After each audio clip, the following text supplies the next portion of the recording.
Three armored military trucks slammed through the emergency bay doors of Northridge General Hospital at 11:47 p.m., shattering the glass entrance and sending patients scrambling for cover.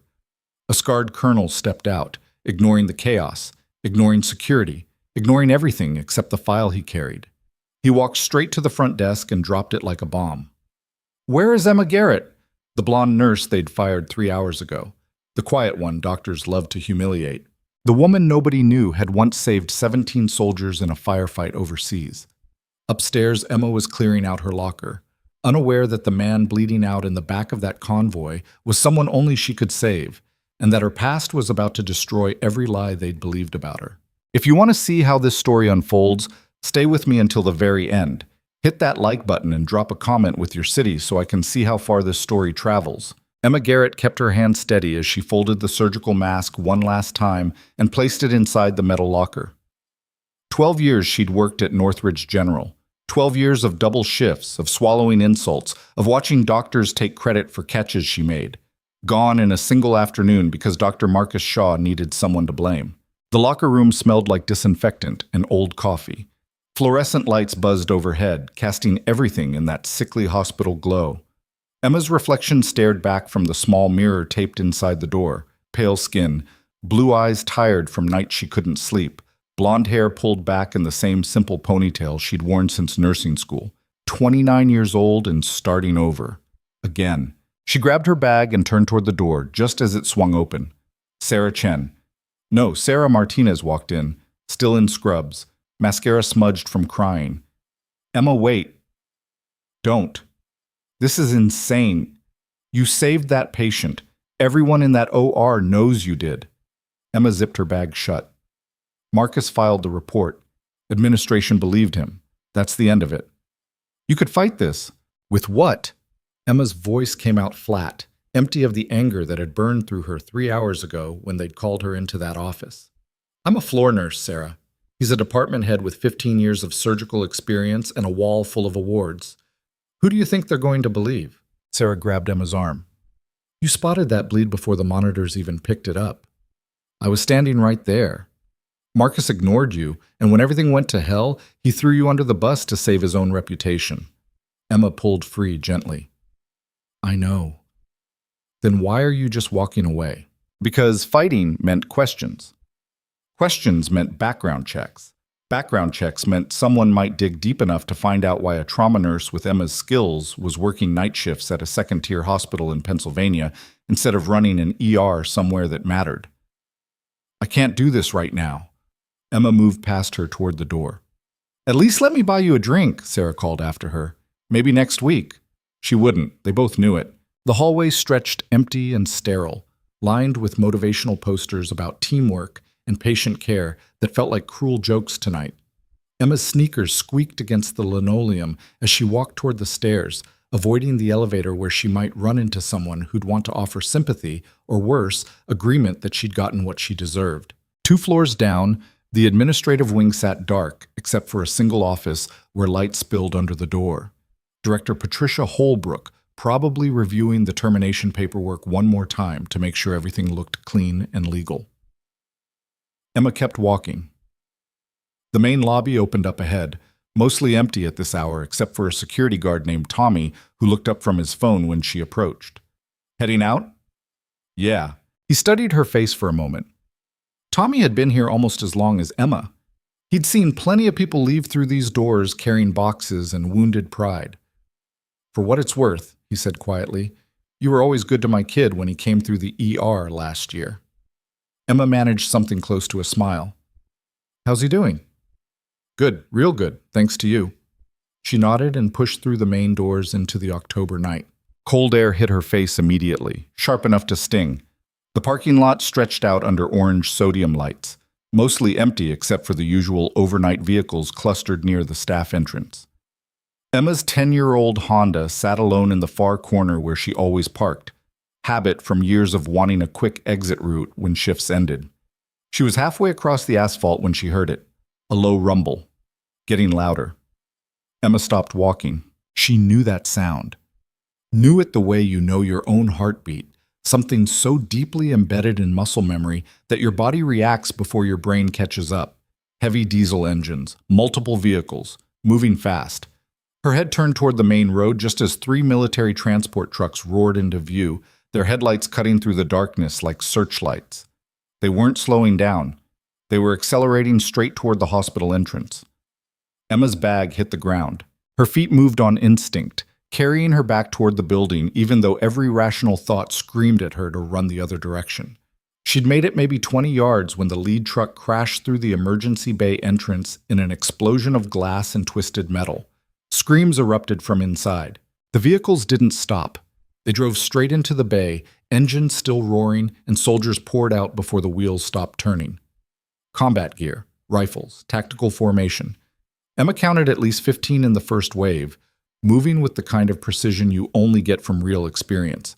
This wasn't a drill. This wasn't a mistake. Tommy came running out from the lobby, hand on his radio. "Sir, you can't—" The nearest soldier didn't even look at him. "Step back." The tone made Tommy freeze mid-sentence.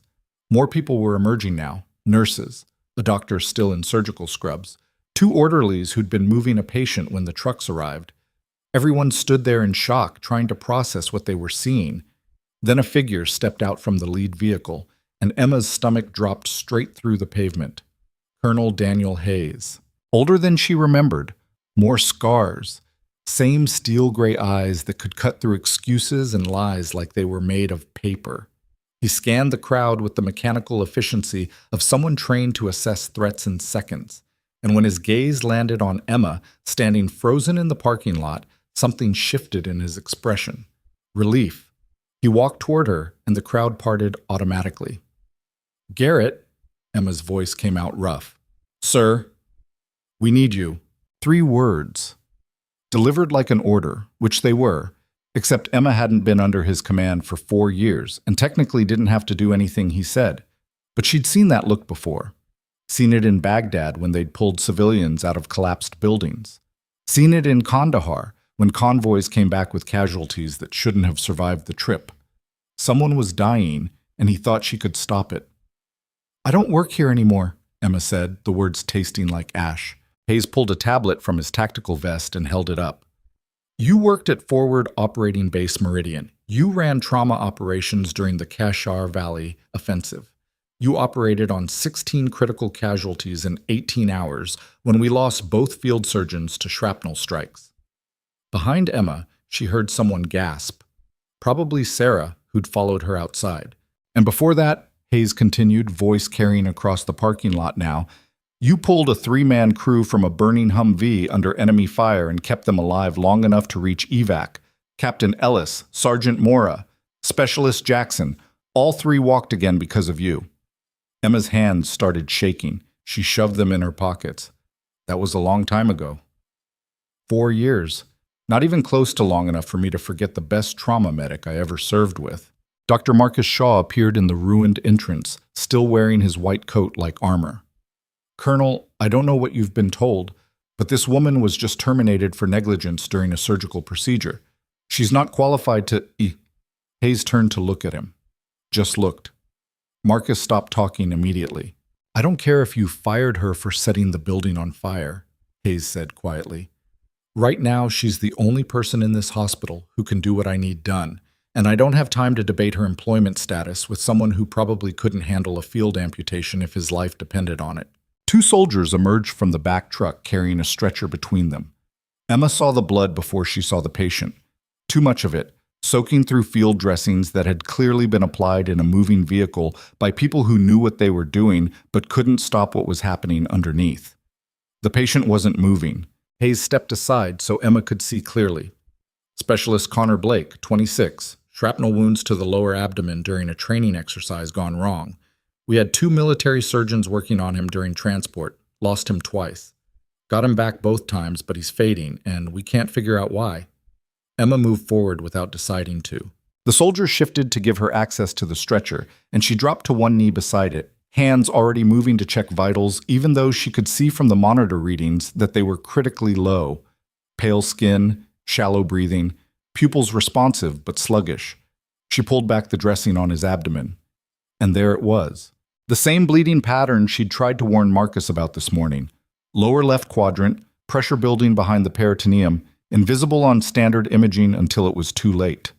The kind of internal hemorrhage you only caught if you'd seen it before, in combat zones, in field hospitals, in situations where missing it meant body bags instead of recoveries. Emma looked up at Hayes. How long ago did this happen? 3 hours. We've been trying to get him stabilized enough for transport to Walter Reed, but he keeps crashing. He's got a retroperitoneal bleed. It's small enough that it's not showing up on your field scans, but it's steady, and if we don't get in there in the next 20 minutes, he's gone.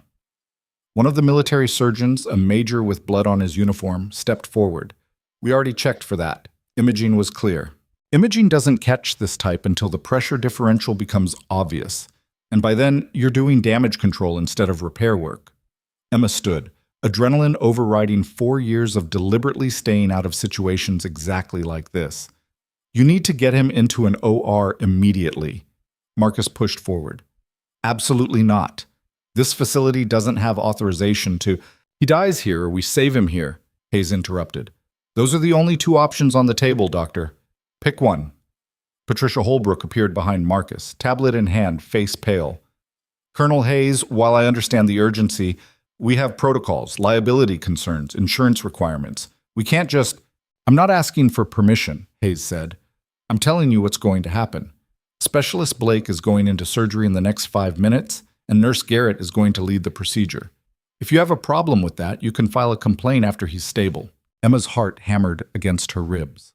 Every instinct screamed at her to walk away, to let someone else handle this, to keep her head down the way she'd been doing since she left the service.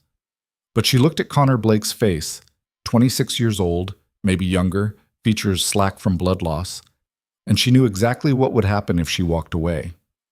Or 2 is open, Sarah said from somewhere behind her. I can have it prepped in 3 minutes. Marcus rounded on her. You're already on thin ice, Martinez. I'd suggest you shut your mouth and get out of the way, Hayes said, voice dropping into that command tone that made people obey without thinking. Because if this soldier dies while you're worried about hospital politics, I will personally make sure everyone from here to the Pentagon knows you valued your ego over his life. Silence fell across the parking lot. Emma took a breath. I'll need a full surgical team, anesthesiologist, scrub nurse, someone good on suction and clamps. Done, Sarah said immediately. I'll get whoever's on call. Not good enough. I need people who don't freeze when things go wrong. Then you're getting me, Dr. Reeves, from cardiothoracic. He doesn't rattle. And probably Jenkins on anesthesia because he's the only one crazy enough to say yes to this. Emma nodded. Get them moving. I want him on the table in 4 minutes. The soldiers lifted the stretcher and started moving toward the ruined entrance. Emma fell into step beside them, muscle memory taking over, her mind already running through the procedure step by step. Get in, identify the bleeder, clamp it, repair the vessel, close fast and clean. She made it 3 steps before Marcus grabbed her arm. You're not doing this. Emma turned to look at him. Really look at him.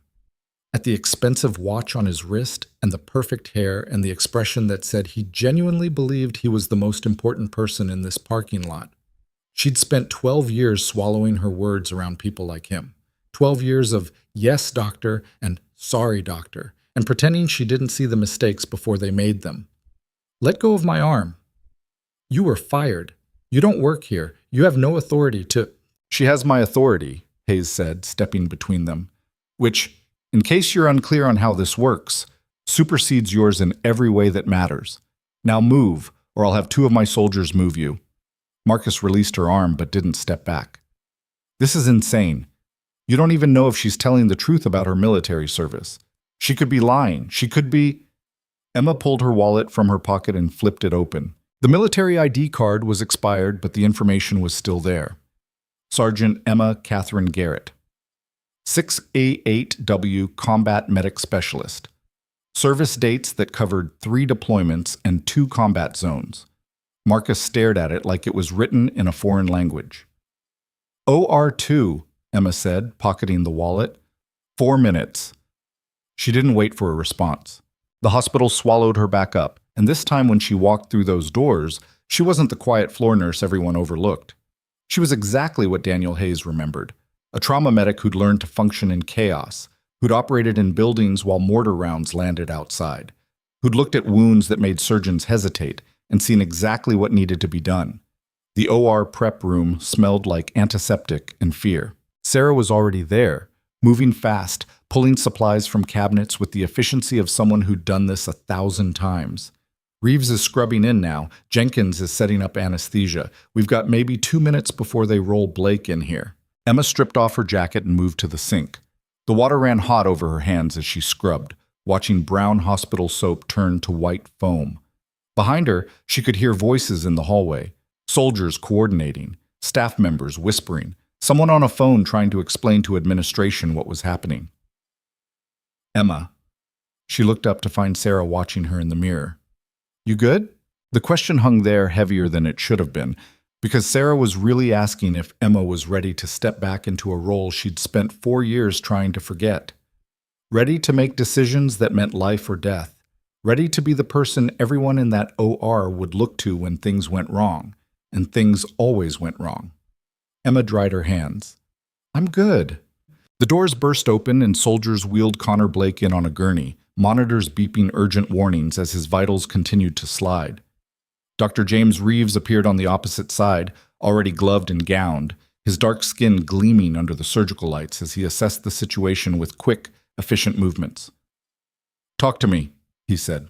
Retroperitoneal hemorrhage, lower left quadrant, Emma replied, moving into position. Steady bleed, probably from a branch of the inferior mesenteric. We need to get in fast, find it, clamp it. You sure about this? She met his eyes across the table. Yeah.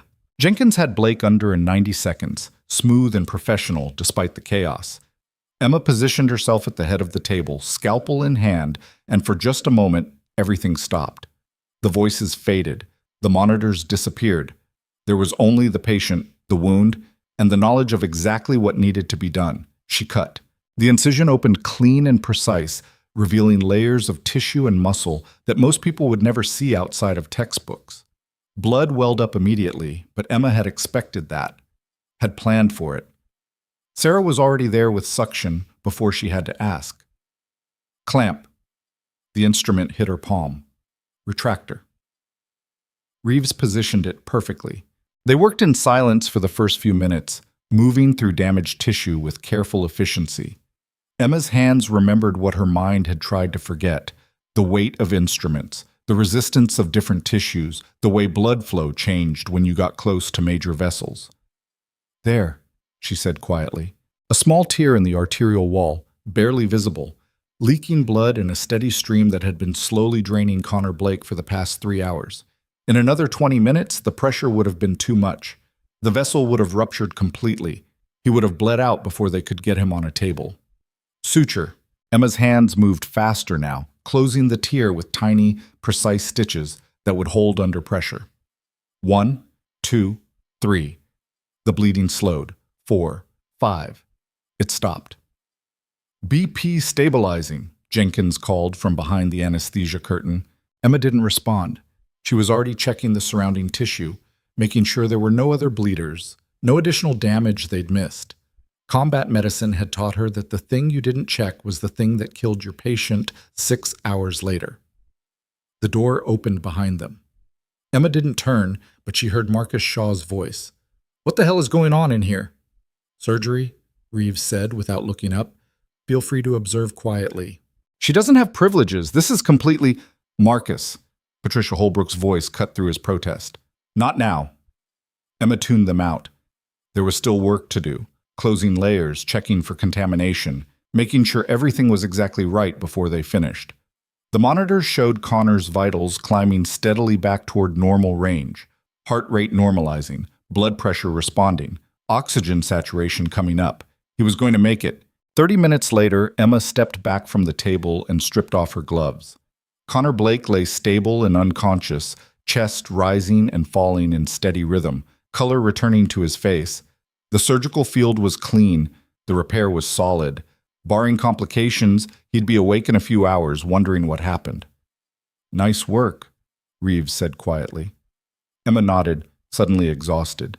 She turned toward the observation window and saw them all standing there. Daniel Hayes, arms crossed, expression unreadable. Patricia Holbrook with her tablet clutched against her chest. Marcus Shaw, face pale, finally understanding that he'd made a catastrophic mistake. And behind them, at least a dozen hospital staff who'd gathered to watch. Nurses, orderlies, even a few doctors who'd heard something impossible was happening in OR2. Sarah touched her arm. Emma. Yeah, that was incredible. Emma pulled off her surgical cap and let her hair fall loose. It was necessary. She pushed through the doors into the observation room, still wearing bloody scrubs, and the crowd parted automatically. Daniel Hayes met her halfway. Just like old times, he said. I'm out of practice. Could have fooled me. Patricia Holbrook cleared her throat. Nurse Garrett, I think we need to discuss. No, Emma interrupted. We don't. I did what needed to be done. Now I'm leaving. She moved toward the exit, but Hayes stepped in front of her. I need to talk to you. Later. Emma, I said later, Colonel. She pushed past him into the hallway, needing air, needing space, needing anything except the weight of all those eyes watching her like she'd just performed some kind of miracle instead of basic combat medicine that any properly trained medic should have been able to handle. The hallway stretched empty ahead of her. Emma made it maybe 20 feet before her legs stopped working and she had to lean against the wall to keep from collapsing. Her hands were shaking again. Her heart was racing. The adrenaline that had carried her through the surgery was draining away, leaving nothing but the crushing realization of what she'd just done. She'd exposed herself. 4 years of careful anonymity, gone in 90 minutes. Footsteps approached from behind. You can't run from this, Hayes said. Emma didn't turn around. Watch me. They're going to want answers about where you served, what you did, why you're working in a place like this instead of running trauma programs for the VA or teaching at medical schools. That's none of their business. Maybe not, but it's going to become their business anyway, because someone in that observation room is already on their phone telling people about the fired nurse who just performed combat surgery in a civilian OR. Emma's stomach twisted. I didn't ask for this. No, Hayes agreed. You asked to be left alone, to disappear into a quiet job where nobody would look too closely at your background or wonder why someone with your skills was wasting them on night shifts. And for 4 years, you got exactly what you wanted. But that's over now, Emma. The second I walked into that parking lot looking for you, it was over. She finally turned to face him. Why are you here, Daniel? How did you even know where to find me? His expression shifted, something almost like guilt crossing his features. Because 3 months ago, someone tried to kill you. The hallway tilted. What? Your apartment in Philadelphia. The gas leak that almost killed you and 6 other residents. Fire marshal ruled it accidental, but our intelligence division didn't buy it. They ran the forensics and found evidence of tampering with the main line. Professional work, designed to look natural. Emma's mind raced back to that night, waking up with her head pounding, stumbling to the window, the smell of gas everywhere, evacuating with the other residents while firefighters swarmed the building. Why would someone target me? We don't know yet, but we've been monitoring you since then. And when Blake went down during training and nobody could figure out why he was crashing, I remembered Cashar Valley. Remembered you spotting that same kind of bleed on Captain Morrison before our field scanners picked it up. So I pulled your current location and came straight here. You've been watching me for 3 months and didn't think to mention someone tried to kill me? We were trying to figure out who and why before we made contact. Didn't want to spook whoever's involved. Hayes pulled out his phone and brought up a file. But after tonight, that's not going to be an option anymore. You're exposed, Emma, and whoever came after you in Philadelphia is going to know exactly where to find you. Emma stared at the screen. Photos, reports, surveillance logs tracking her movements around Northridge, maps showing her apartment, her usual routes, the coffee shop where she stopped every morning before shifts. I can't do this again, she whispered. I know. I left for a reason, Daniel. I can't be that person anymore. And yet you just were. In that OR, you were exactly the medic I remember, decisive, precise, unshakable, under pressure. You can pretend all you want that you've moved on, but we both know the truth. You didn't leave because you couldn't handle it. You left because you were too good at it, and it was destroying you. The words hit like physical blows. Emma turned away, but Hayes kept talking. Cashar Valley wasn't your fault. Stop. Lieutenant Ramirez ordered you to prioritize the convoy casualties. You followed orders. You saved 12 men that day. And 6 civilians died while I was working on soldiers. The confession hung in the air between them. Hayes was quiet for a long moment. You couldn't have saved them all. I could have tried. And you would have lost everyone. You know that. You've always known that. You made the call that gave the most people the best chance of survival, and it was the right call even if it feels wrong. Emma pressed her palms against her eyes, trying to stop the memories. The sound of mortar rounds, the smell of burning fuel, the woman crying over her child while Emma worked on a soldier with better odds. I need you to leave, she said. Emma, please, just go. Hayes studied her for a moment, then nodded slowly. Okay, but I'm not leaving Northridge. Blake is going to need monitoring, and I don't trust anyone else to catch complications the way you would, so I'll be around. He started to walk away, then paused. For what it's worth, that surgeon who got you fired made a choice today. He had information that could have saved his patient, and he ignored it because acknowledging you were right meant admitting he was wrong. That's ego, not medicine. And people like that don't belong in ORs. Emma didn't respond. She listened to his footsteps fade down the hallway, then slid down the wall until she was sitting on the cold linoleum floor, arms wrapped around her knees. Everything she'd built, the quiet life, the anonymous job, the carefully constructed distance from her past, had just collapsed in a single night. And somewhere in the back of her mind, a small voice whispered that Hayes was right. Someone had tried to kill her 3 months ago, and now everyone in Northridge General knew exactly who she was and what she could do. Emma sat there in the empty hallway as the night shift changed around her and tried to figure out how to survive what came next. The floor was cold enough to seep through her scrubs, but Emma didn't move. Somewhere down the hall, a monitor beeped steadily.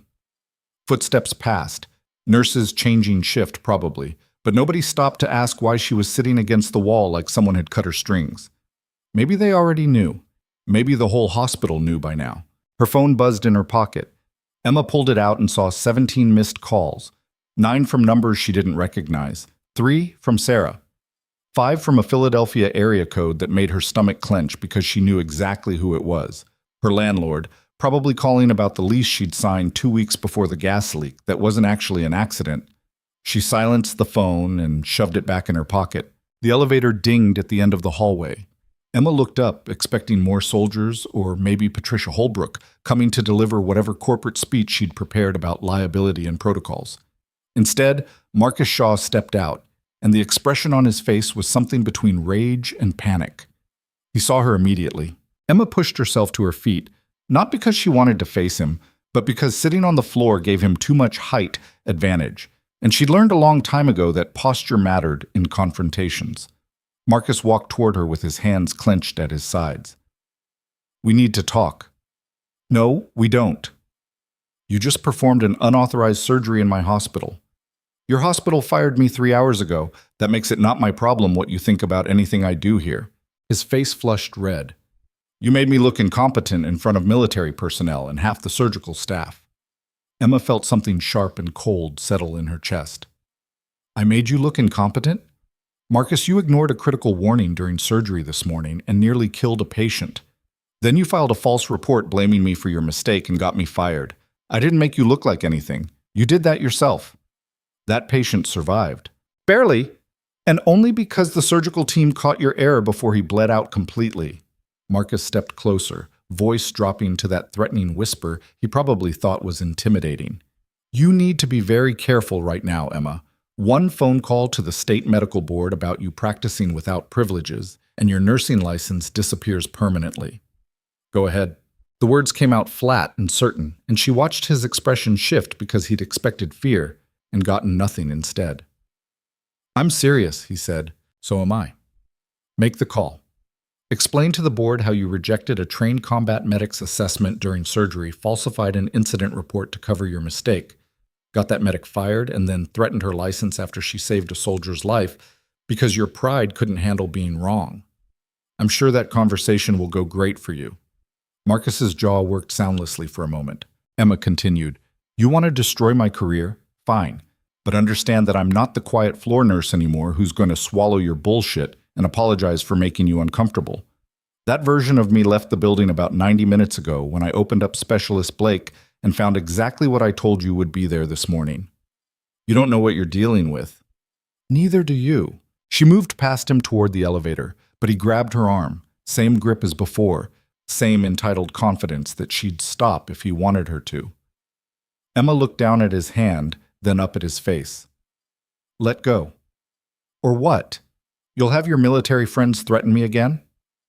No, I'll break your wrist. The words were quiet, conversational, absolutely sincere. Marcus released her arm like it had burned him. Emma stepped into the elevator and hit the button for the ground floor. The doors started to close, and through the narrowing gap, she saw Marcus standing there with his hands shaking and his face still red, finally understanding that he'd miscalculated badly. The elevator descended in silence. When the doors opened, Emma found herself in the main lobby where this whole nightmare had started. The emergency entrance was still wrecked, broken glass everywhere, twisted metal, 2 hospital security guards standing around looking useless, while maintenance tried to figure out how to make the area safe again. Tommy was talking to one of Hayes' soldiers near the reception desk. Emma walked past them toward the parking lot exit, but Tommy's voice stopped her. Emma. She turned. The soldier, young, maybe 23, wearing corporal stripes, was watching her with an expression Emma recognized immediately. Respect mixed with something close to awe. She'd seen that look plenty of times in field hospitals when she'd pulled off procedures that shouldn't have worked. She'd always hated it.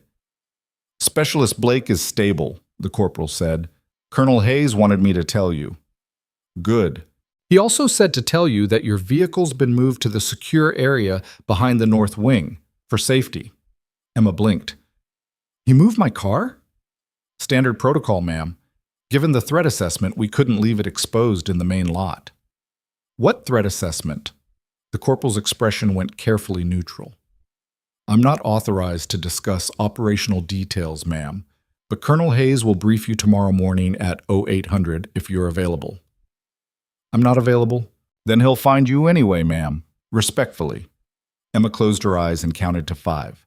When she opened them, the corporal was still standing there looking patient and professional and completely unmoved by her irritation. Where's my car? I'll show you. He led her through a side corridor she'd never used, past the radiology department, and through a service entrance that opened onto a small parking area surrounded by concrete barriers. Her Honda sat between 2 military vehicles, looking pathetic and out of place. Keys are in the ignition, the corporal said. We had to bypass the lock. Sorry about that. You broke into my car. Technically, we accessed it using standard vehicle entry procedures, ma'am. Emma stared at him. You're enjoying this. The corner of his mouth twitched. Little bit, ma'am. Despite everything, she almost smiled. What's your name, Corporal? Diaz, ma'am. Well, Corporal Diaz, tell Colonel Hayes that I appreciate the concern, but I don't need my car guarded by armed soldiers. Can't do that, ma'am. Orders are orders. Then I'm giving you different orders. You're not in my chain of command, ma'am. Emma wanted to argue, but the kid was right, and they both knew it. She'd stopped being anyone's commanding officer 4 years ago when she'd walked away from everything the military represented. She got in her car and drove. The streets of Northridge were mostly empty at this hour, just a few late-night diners still open and the occasional bar with music spilling out into the October darkness. Emma's apartment was 15 minutes away in a converted warehouse building that had been trendy 5 years ago and was now just old. She parked in her assigned spot and sat there for a moment, engine ticking as it cooled, trying to figure out what happened next. Someone had tried to kill her in Philadelphia. Hayes had been watching her for 3 months without telling her. And now everyone at Northridge General knew she wasn't who they thought she was. Emma's phone buzzed again. This time she looked. Sarah, are you okay? Sarah, that was incredible. Sarah, Marcus is losing his mind. Sarah, call me Emma, typed back. I'm fine, going home, talk tomorrow. She climbed out of the car and headed for the entrance, keys ready, but stopped when she noticed the black SUV parked across the street with its engine running and lights off. Hayes. Had to be. Emma crossed the street and knocked on the driver's window. It rolled down, revealing not Hayes, but a woman in her mid-30s with dark skin and intelligent eyes that swept Emma head to toe in about 3 seconds. Sergeant Garrett. Not a sergeant anymore. Old habits. The woman held out a badge. Lieutenant Colonel Andrea Price, Military Criminal Investigation Division. Mind if we talk? Emma minded very much, but something about Price's tone suggested this wasn't actually a request. Here? Preferably somewhere without windows. Your apartment works if you're comfortable with that. And if I'm not? Then we sit here in my vehicle, and I explain why someone wants you dead loudly enough that anyone with a parabolic microphone pointed at this car can hear every word. Emma unlocked the building entrance. Her apartment was on the 3rd floor, a studio with exposed brick walls and furniture she'd bought at thrift stores because spending money on things that didn't matter felt wrong. The place smelled faintly of coffee and the lavender candle Sarah had given her last Christmas that Emma had never lit. Price closed the door and immediately moved to the window, checking the street below with practiced efficiency. You live alone? Yeah? Good. Makes this easier. Price turned back to face her. How much did Colonel Hayes tell you about Philadelphia? Just that the gas leak was intentional, and you've been monitoring me since. Did he mention who we think is responsible? No. Price pulled out a tablet and brought up a file. Marcus Shaw has a brother, older by 7 years, named Richard Shaw, former Army, medical discharge after a training accident in 2019, currently works as a private military contractor specializing in tactical logistics. Emma's stomach went cold. You think Marcus's brother tried to kill me? We think Richard Shaw was in Philadelphia the week of your gas leak. We think he has connections to demolition specialists who could rig an accident like that. And we think Marcus called him 6 months ago, right around the time you started questioning his surgical decisions more openly. The room tilted slightly. Emma sat down on the edge of her bed because her legs weren't working right. Marcus tried to have me killed? We don't have proof. Not yet. But the timeline fits, and Richard Shaw's financial records show a payment of $50,000 from an offshore account 3 days after the Philadelphia incident. Money trail disappears after that, but the amount matches standard rates for professional wet work. Wet work. Assassination, Sergeant. Someone paid Richard Shaw to kill you, and given his brother's situation at Northridge General, Marcus is our primary suspect.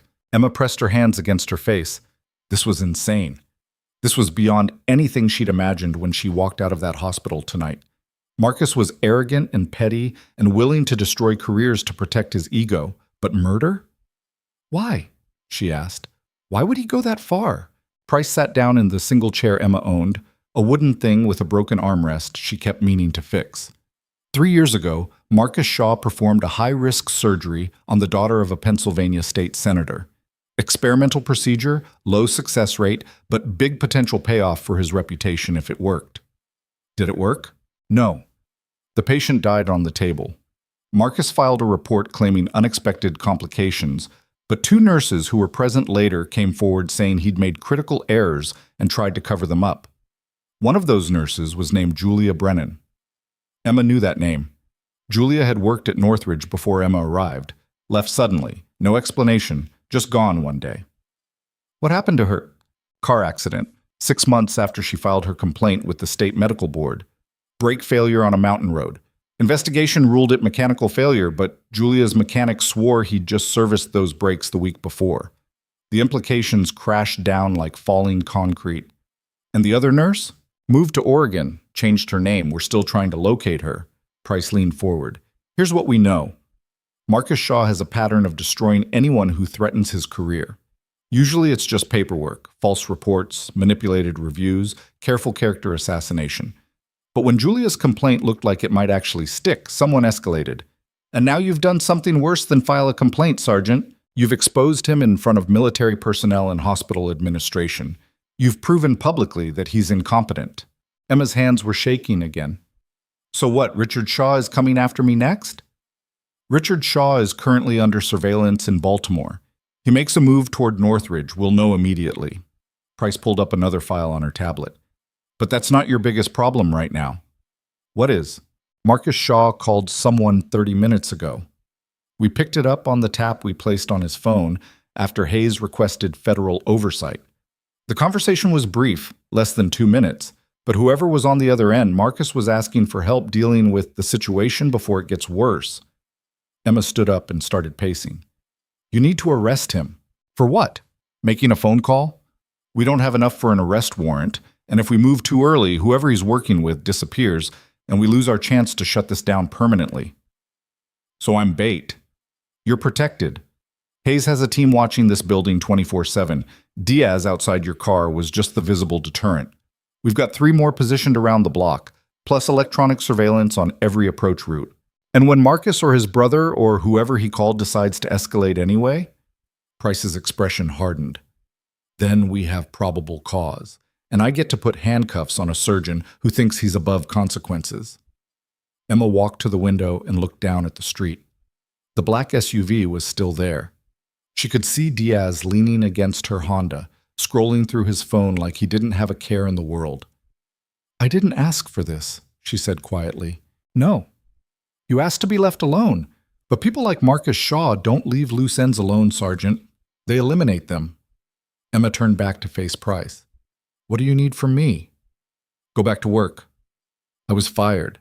Patricia Holbrook is going to reinstate you first thing tomorrow morning.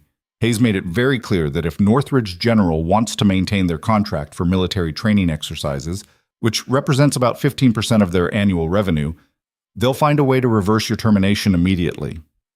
So I just walk back in there and pretend everything's normal while you wait for Marcus to make a mistake?" "Essentially, yes. And if he doesn't make a mistake? If he's smart enough to back off and wait me out?" Price stood and moved toward the door. "Then we keep digging until we find something that sticks, and you keep living your life under protection until this resolves. Either way, running isn't an option anymore. The second you performed that surgery tonight, you became visible, and visibility means danger for someone trying to hide." She opened the door, then paused. "For what it's worth, Sergeant, what you did tonight, saving Specialist Blake when nobody else could, that matters. People are going to remember it, and sometimes being remembered is its own kind of protection." Price left without waiting for a response. Emma stood alone in her apartment and tried to process everything she'd just learned. Marcus had possibly killed one person already, had tried to kill Emma in Philadelphia, was currently planning something else with someone Price couldn't identify yet, and Emma was supposed to just walk back into Northridge General and act normal. Her phone buzzed. Unknown number. "You should have stayed quiet." Emma's blood went cold. She checked the number, local area code, but that didn't mean anything. Burner phones were cheap and untraceable. She took a screenshot and immediately forwarded it to Price, then blocked the number. 3 seconds later, another message came through from a different number. "Unknown. This is your only warning." Emma blocked that one too and sat down on her bed, suddenly exhausted beyond anything she'd felt in years. The adrenaline was completely gone now, leaving nothing but the crushing weight of knowing someone out there wanted her dead badly enough to send threats at 1 a.m. Sleep wasn't going to happen. She changed out of her bloody scrubs and pulled on jeans and a sweater, then grabbed her jacket and headed back downstairs. Diaz straightened when he saw her emerge from the building. "Ma'am? I need coffee." "There's a pot at the command post. Real coffee. From a place with actual baristas who know what they're doing." Diaz hesitated, probably weighing orders against the reality of telling an exhausted trauma nurse she couldn't leave her own building. "I'll need to accompany you." "Fine." They walked 3 blocks to an all-night diner that Emma had discovered during her first week in Northridge. The place smelled like bacon grease and burnt coffee, and the waitress, a woman in her 60s named Dorothy, greeted Emma with a tired smile. "Rough night, honey?" "You have no idea." Dorothy poured coffee into a chipped mug without asking. "The usual?" Emma nodded, and Dorothy disappeared into the kitchen. Diaz sat across from her in the booth, looking uncomfortable and out of place in his tactical gear. A few other customers glanced over, mostly third-shift workers grabbing food before dawn, but nobody said anything. "How long have you been with Hayes?" Emma asked. 3 years, transferred to his unit after my second deployment. "Iraq or Afghanistan?" "Both. You?" "Afghanistan mostly, some Iraq toward the end." Diaz wrapped his hands around his own coffee mug. "Can I ask you something, ma'am?" "Depends on what it is." What Hayes said in the parking lot about Kashar Valley and the casualties you saved during that offensive, that really happened the way he described? Emma took a long drink of coffee before answering. "More or less. We heard stories about that operation, about a medic who kept people alive when they shouldn't have been. Some guys said it was impossible, what you supposedly did. It wasn't impossible, just difficult. Hayes seems to think you're the best trauma medic he's ever worked with. Emma set her mug down carefully. Hayes has very high standards and very selective memory about what actually happened in those field hospitals. Dorothy reappeared with a plate of eggs and toast. Emma thanked her and started eating mechanically, not because she was hungry, but because her body needed fuel and she'd learned a long time ago not to skip meals when stress hit. Diaz watched her for a moment. For what it's worth, ma'am, what you did tonight was impressive. Blake wouldn't have made it another hour. I know. Doesn't that matter to you? The question hung there, sincere and honest. Emma looked up from her plate. Of course it matters. But so does everything else. The career I walked away from. The people I couldn't save. The fact that being good at keeping people alive in terrible situations doesn't actually make the situations less terrible. That's pretty dark, ma'am. War's pretty dark, Corporal. They finished their coffee in silence. Emma paid the check and left Dorothy a generous tip, then walked back to her apartment with Diaz trailing a few steps behind. The sky was starting to lighten. Not sunrise yet, but that pre-dawn gray that meant morning was coming, whether she was ready or not. Her apartment felt smaller when she got back, emptier. Emma lay down on her bed, fully clothed, and stared at the ceiling, watching shadows shift as cars passed on the street below. At some point, she must have dozed off because she woke to her phone ringing with bright daylight streaming through the windows. Patricia Holbrook's name appeared on the screen. Emma answered, "Yeah. Miss Garrett, I'd like to speak with you this morning if you have time." "About?" "Your employment status and a proposal that I think you'll find interesting." Emma sat up, running her hands through her hair. "What kind of proposal?" "The kind best discussed in person. Can you come to my office at 10? Emma checked the time. 8:30. "Fine." She ended the call and headed for the shower, letting hot water beat against her shoulders while she tried to wake up properly. The text messages from last night kept playing through her mind. "You should have stayed quiet. This is your only warning. Someone was scared. Good. Let them be scared."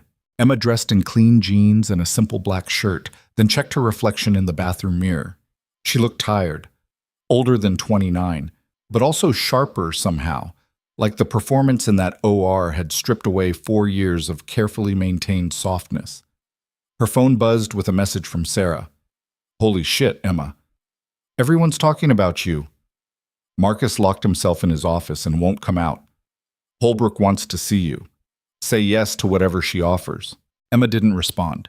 She grabbed her jacket and headed downstairs, where Diaz was waiting by a different vehicle, an unmarked sedan this time. "Colonel Hayes requested I drive you to the hospital, ma'am. I have my own car, which is currently being swept for tracking devices and explosives. Should be clear by this afternoon." Emma closed her eyes and counted to 10. Fine. The drive to Northridge General took 12 minutes. Diaz didn't try to make conversation, which Emma appreciated. When they pulled into the parking lot, she saw news vans clustered near the main entrance, and her stomach sank. "Back entrance," Diaz said, already turning the car. "How did the media find out this fast?" "Someone always talks, ma'am." He drove around to the service entrance where Emma had left last night. No cameras here, just a few early shift workers heading inside. Emma thanked Diaz and walked into the building, heading straight for administration before she could change her mind. Patricia Holbrook's office was on the second floor. All glass walls and expensive furniture that screamed corporate rather than medical. Her assistant, a young man Emma had seen around but never spoken to, stood immediately when she entered. "Miss Garrett, Director Holbrook is expecting you." He opened the inner door, and Emma stepped into an office that looked more like a boardroom. Patricia sat behind a massive desk, tablet in front of her, expression carefully neutral. "Emma, thank you for coming. You made it sound non-optional." Patricia's mouth twitched. "Please, sit." Emma sat in one of the uncomfortable modern chairs facing the desk. Patricia folded her hands. "I'm going to be direct. Last night was a nightmare from an administrative perspective. Military vehicles destroyed our emergency entrance. An unauthorized surgery was performed by a terminated employee. We had soldiers with rifles in our hallways. And by 6 this morning, every news outlet in the state was calling for comments about the hero nurse who saved a soldier's life. I didn't ask for media attention. No. But you have it anyway. And Colonel Hayes made it very clear this morning that if we don't handle this situation correctly, Northridge General will lose significant military contracts. Patricia pulled up something on her tablet. So here's what's going to happen. Your termination is being reversed effective immediately. You're being promoted to trauma coordinator with a substantial salary increase. You'll oversee training for our emergency department and work directly with military liaison programs. Well, Emma stared at her. You're offering me a promotion? I'm offering you the position you should have had 3 years ago if certain people hadn't been actively blocking your advancement. Patricia's expression hardened. I've reviewed your file, Emma. Every performance evaluation, every surgical assist record, every incident report. You're consistently excellent. The only negative marks come from Dr. Shaw, and given what happened yesterday, I'm inclined to believe those reports say more about him than they do about you. What about Marcus? Dr. Shaw is currently on administrative leave pending investigation into multiple complaints that were filed this morning by staff members who apparently felt safe speaking up once they saw you weren't going to be silenced. Something fierce and satisfied burned in Emma's chest. How many complaints? 7. All detailing similar patterns: intimidation, credit theft, negligence masked as surgical complication. The state medical board will be reviewing his license within the month. Emma leaned back in her chair, processing. And if I say no to this promotion? Then you leave, and we lose one of the best trauma specialists in the region. But I'm hoping you'll say yes, because frankly, Emma, we need you. And whether you want to admit it or not, you need this too. Need what? A chance to do what you're actually good at, instead of hiding behind a job that wastes your skills. The words hit harder than Emma expected. She looked out the window at Northridge spread out below. Ordinary city, ordinary hospital, ordinary life that she'd built specifically because ordinary felt safe. Except it wasn't safe anymore. Someone had tried to kill her. Marcus was planning something, and staying quiet meant staying vulnerable. I'll take it, Emma said, but I have conditions. Patricia raised an eyebrow. Such as? Full autonomy over trauma protocols, direct access to administration when I identify problems. And if Marcus Shaw ever sets foot in an OR again while I'm working here, I walk. Done. They shook hands across the desk, and Emma felt something shift, some weight she'd been carrying for 4 years finally starting to lift. She left Patricia's office and headed for the locker room, needing to change into scrubs before her shift started. The hallways were busier now, full of morning staff, and Emma noticed the looks she got, some curious, some respectful, a few hostile. Probably Marcus's allies realizing their protection was gone. Sarah caught up with her outside the locker room. Oh my God. Hey. Hey. That's all you're going to say? Emma, you're famous. There are news crews out front asking about you. Marcus is having a complete meltdown, and Holbrook just sent out an email announcing your promotion to the entire hospital staff. Emma unlocked her locker. Yeah, I know. This is insane. Yesterday you were fired. Today you're running the trauma department. Trauma coordinator. Not quite the same thing. Sarah grabbed her arm, forcing Emma to look at her. Are you okay? Like actually okay? Because yesterday was a lot, and you're acting like it's just another Tuesday. Emma pulled her arm free gently. I'm fine. You're not fine. Nobody would be fine after what happened. Then I'm functional. That good enough? Sarah studied her face for a long moment, then sighed. Fine. But we're having drinks later, and you're going to tell me everything about your military service, because apparently you're some kind of combat surgeon legend, and I had no idea. I wasn't a surgeon, just a medic. A medic who saved 17 soldiers in a firefight. Hayes told everyone who would listen. Emma closed her locker harder than necessary. Hayes needs to learn when to stop talking. She changed into scrubs and headed for the ER, trying to settle into the familiar rhythm of work. But everything felt different now. Nurses greeted her by name. Doctors actually listened when she made suggestions. A resident asked if she'd be willing to demonstrate proper hemorrhage control techniques during next week's training. It was everything she'd wanted 4 years ago before Cashar Valley broke something inside her, and it terrified her. Around noon, Emma was reviewing triage protocols when her phone buzzed with a message from an unknown number. Unknown. Congratulations on the promotion. Unknown. Shame it won't last. Emma's hands went cold. She forwarded the messages to Price immediately, then blocked the number. 3 seconds later, another text came through. Unknown. We know where you live. Unknown. We know where you work. Unknown. We know everything. Emma was reaching for her phone to call Price directly when alarms started screaming throughout the hospital. Code red, active shooter, and the location flashing on every screen made Emma's blood freeze. Emergency department, level 1, right where she was standing. Emma's training kicked in before conscious thought could interfere. She dropped her phone and moved toward the supply cabinet, yanking open the emergency lockdown drawer while the alarm shrieked overhead. Her hands found the trauma kit automatically. Tourniquets, hemostatic gauze, chest seals, the basics you needed when gunfire turned bodies into leaking machinery. Around her, the ER erupted into controlled chaos. Nurses herding patients toward interior rooms. Security guards rushing past with radios crackling. A doctor she didn't recognize grabbing a crash cart like it would stop bullets. Sarah appeared at Emma's shoulder, face pale. "What do we do?" "Get everyone away from the windows. Lock the trauma bays. How many patients are in the waiting room?" "Maybe 15, 20? Too many to evacuate before whoever was coming got here." Emma's mind raced through tactical assessments she hadn't used in 4 years. The ER had 3 entry points: main entrance from the lobby, ambulance bay and back, and a staff corridor connecting to radiology. If someone wanted maximum casualties, they'd come through the main entrance where the waiting room clustered patients together like targets in a shooting gallery. "We need to move them," Emma said. She pushed past Sarah into the waiting room, and the first thing she saw was the crowd. Parents with sick kids, elderly patients in wheelchairs, a construction worker holding a bloody towel against his arm. All of them staring at the red lights flashing above the doors, trying to understand what code red meant when you were trapped in a hospital. Emma raised her voice. "Everyone listen to me. We need to move to the interior hallway immediately. Stay low, stay quiet, follow the nurses." A woman clutching a toddler spoke up. "What's happening?" "Safety protocol, please move now."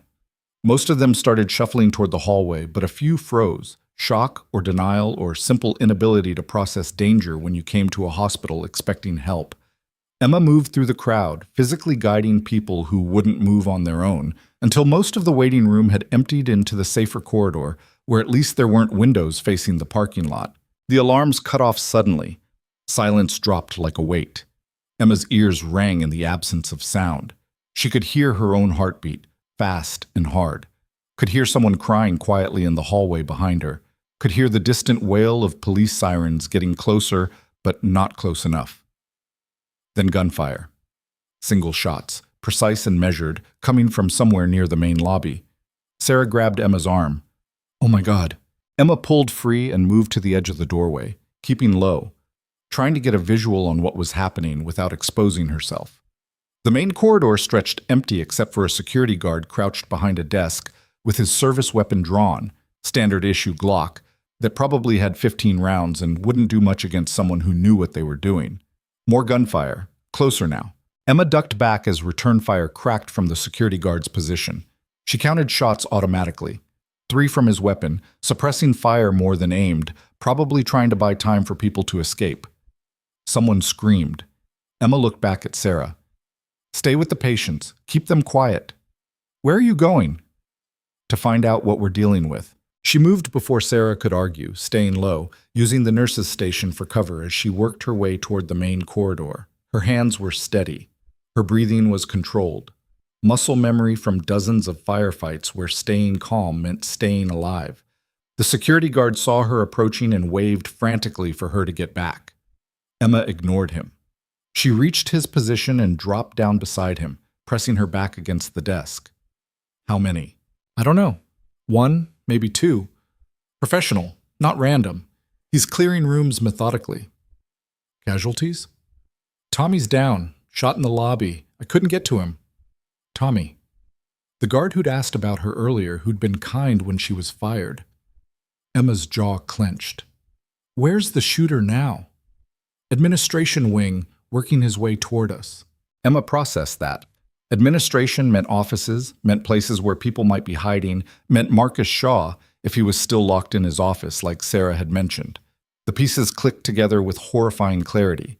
This wasn't random violence, this was targeted. Someone cleaning up loose ends, and Emma had just made herself the biggest loose end of all by taking that promotion and refusing to disappear quietly. "Give me your radio," Emma said. The guard hesitated, Ma'am, you need to evacuate. Radio, now. He handed it over. Emma keyed the transmit button. This is Emma Garrett in the ER. Who's coordinating response? Static, then a voice she recognized. Diaz. Ma'am, you need to shelter in place. We have units responding. How many shooters? Unknown. At least one confirmed. Armed with a rifle, tactical gear, knows the building layout. Richard Shaw, Emma said quietly. Silence on the other end. Then Diaz's voice came back tight and controlled. That's unconfirmed, ma'am. But yes, we believe Marcus Shaw's brother is on premises. Colonel Hayes is inbound with a tactical team. ETA 6 minutes. 6 minutes might as well be 6 hours when someone was hunting you with a rifle. Emma handed the radio back to the guard. Fall back to the ER. Get everyone into the surgical wing. It's got reinforced doors and limited access points. Defendable. What about you? I'm going after Tommy. That's insane. You'll be killed. Probably. But Emma had left too many people bleeding out while she made tactical decisions about who was worth saving, and she wasn't doing it again. Not here. Not now. She moved before he could stop her, keeping low, using equipment carts and desks for cover as she worked toward the lobby.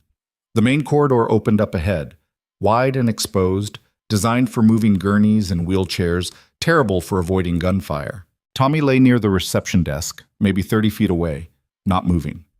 Emma's heart rate spiked. She couldn't tell from this distance if he was breathing, couldn't see how bad the wound was, but she could see blood pooling on the linoleum beneath him, dark and spreading, which meant arterial damage and a timer already counting down.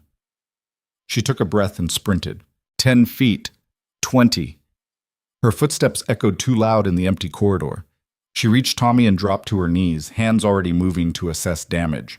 Single gunshot wound to the upper thigh, femoral artery compromise, massive hemorrhage, exactly the kind of injury that killed people in minutes if you didn't act fast. Tommy's eyes fluttered open. Emma. Don't talk. Stay still. She yanked the tourniquet from her pocket, the one she'd grabbed from the trauma kit, the one she'd carried out of habit, even though this was supposed to be a normal shift in a normal hospital. Her hands worked automatically, positioning it high on his thigh, 2 inches above the wound, cranking it tight until the bleeding slowed. Tommy gasped in pain. I know. I'm sorry. The bleeding stopped. Emma checked his pulse, rapid and thready, but present. He'd lost a lot of blood already. Needed fluids, needed surgery, needed things she couldn't give him here in an exposed corridor while someone hunted them. Movement in her peripheral vision. Emma's head snapped up. A figure appeared at the far end of the corridor, tactical vest, rifle with scope, moving with the mechanical precision of someone trained to clear buildings. He saw her immediately and raised the weapon. Emma grabbed Tommy and rolled behind the reception desk as the first shot cracked past, where her head had been 3 seconds earlier. 2 more rounds punched into the desk, splintering wood and sending papers flying. Emma pressed herself flat against the floor, one arm over Tommy, trying to make them both as small as possible. Her mind raced through options and came up empty. No weapon, no backup, no way to fight someone with a rifle in training when all she had was medical knowledge and adrenaline. The shooting stopped. Emma risked a glance around the edge of the desk and saw the shooter advancing, rifle up, scanning for targets. He was maybe 20 feet away now, close enough that she could see his face, hard features, cold eyes, the kind of expression that came from doing terrible things until they stopped bothering you. Richard Shaw. Had to be. Emma looked down at Tommy, who was conscious but fading fast. Can you move? Don't think so. Then stay down and stay quiet. She pulled off her jacket and pressed it against his wound for extra pressure, then stood up slowly, with her hands visible and empty. Richard's rifle tracked her immediately. Emma Garrett, he said, voice flat, professional. You're harder to kill than I expected. Philadelphia didn't work. This won't either. Philadelphia was supposed to look like an accident. This is cleanup. He kept the rifle centered on her chest, finger resting outside the trigger guard with the discipline of someone who knew how to shoot under pressure. My brother made mistakes. Let emotions compromise operational security. I don't make those mistakes. Emma kept her hands up, kept her voice steady. Marcus hired you. Marcus panicked, called me crying about a nurse who was going to destroy his career. Asked me to make the problem go away quietly. Richard shrugged. I tried. You survived, and now you've exposed him publicly, which means he's a liability I need to eliminate along with you. The words settled like ice in Emma's stomach. You're going to kill your own brother? Family stops mattering when it becomes a security risk. He shifted his aim slightly, tracking toward Tommy. Emma stepped sideways, blocking his line of fire. He's not part of this. He's a witness. He's a security guard who got shot trying to protect people. Killing him serves no purpose. Neither does leaving him alive. Richard's finger moved to the trigger. Emma's mind raced. She had maybe 3 seconds before he fired and nothing to fight with except words and the fact that he was talking instead of shooting, which meant some part of him wanted justification for what he was about to do. You were Army, Emma said quickly. Medical discharge 2019, training accident. Richard's expression flickered. How do you... I was Army too. Combat medic, 3 deployments, probably saved people you served with. We took the same oath, Richard. Do no harm. Protect those who can't protect themselves. That was a long time ago. Was it? Because you were standing in a hospital about to execute an injured man who did nothing except try to keep people safe. That's not operational necessity. That's murder. For just a moment, Richard hesitated. Then his expression hardened again. You're stalling. Yeah, I am. Gunfire erupted from somewhere behind Richard. Controlled bursts, military precision, someone who knew exactly what they were doing. Richard spun toward the threat, and Emma used the distraction to drop back behind the desk as rounds cracked through the air where she'd been standing. Hayes's voice cut through the chaos. Drop the weapon! More gunfire. Emma covered Tommy's body with her own as the corridor turned into a war zone. She couldn't see what was happening, could only hear the distinctive crack of rifles and the heavier thump of shotgun rounds from hospital security finally arriving with real firepower. Then silence. Emma waited 5 seconds, then 10, before risking a look. Richard Shaw lay motionless on the floor, rifle 3 feet from his outstretched hand, blood spreading from multiple gunshot wounds to his chest. Hayes stood over him with his weapon still raised, 3 soldiers flanking him in tactical formation, sweeping for additional threats. Clear, one of them called. Hayes lowered his weapon and looked at Emma. You injured? No, but Tommy needs immediate surgery. 2 of Hayes's soldiers moved forward and started working on Tommy with the practiced efficiency of combat medics. Emma stepped back to give them room, her hand shaking now that the immediate danger had passed. Hayes holstered his sidearm. Where's Marcus Shaw? Administration, maybe his office. Stay here. Like hell. Emma followed him despite the look he gave her. They moved through the corridor with 2 soldiers providing cover, clearing rooms as they went, until they reached the administrative wing where Patricia Holbrook's office sat dark and silent. Marcus's office was 3 doors down. The door was locked. Hayes didn't bother knocking. He kicked it open with one solid strike that sent wood splintering, and they found Marcus sitting behind his desk with a pistol in his hand and Patricia Holbrook zip-tied to a chair in the corner. Patricia's face was bruised. Her lip was split. She'd put up a fight. Marcus raised the pistol, not pointing it at anyone specific, just holding it like someone who'd never actually fired a weapon before and didn't know what to do with it now that everything had fallen apart. Stay back, he said. Hayes's soldiers moved into position, rifles trained on Marcus with the kind of calm that came from knowing they had every advantage, and Marcus had none. Emma stepped forward. It's over, Marcus. You ruined everything. His voice cracked. I had a career, reputation, respect, and you destroyed it because you couldn't keep your mouth shut. I tried to save a patient. You tried to have me killed. You were supposed to die in Philadelphia. Richard promised it would look like an accident, but you survived, and then you came back and humiliated me in front of everyone. Marcus's hand tightened on the pistol. Do you have any idea what you've cost me? A job you never deserved, a reputation built on lies, the freedom to hurt people without consequences. Marcus pointed the gun at Emma. Every soldier in the room tensed. Hayes stepped between them. Put it down, Dr. Shaw. Get out of my way. Can't do that.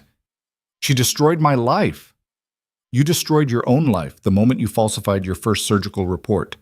Emma just exposed what you'd been hiding. Marcus's finger moved toward the trigger.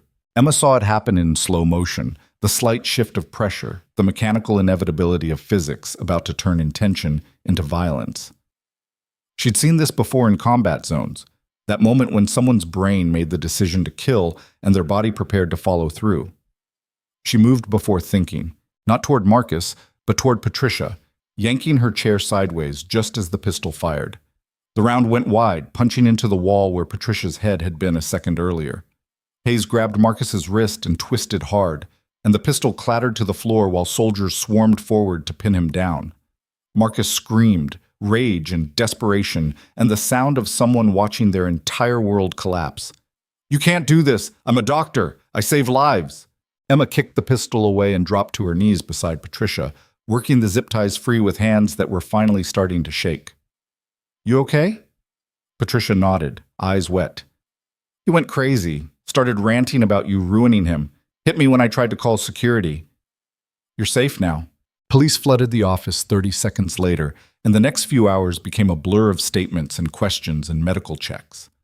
Emma found herself sitting in a quiet conference room while detectives asked her to explain everything.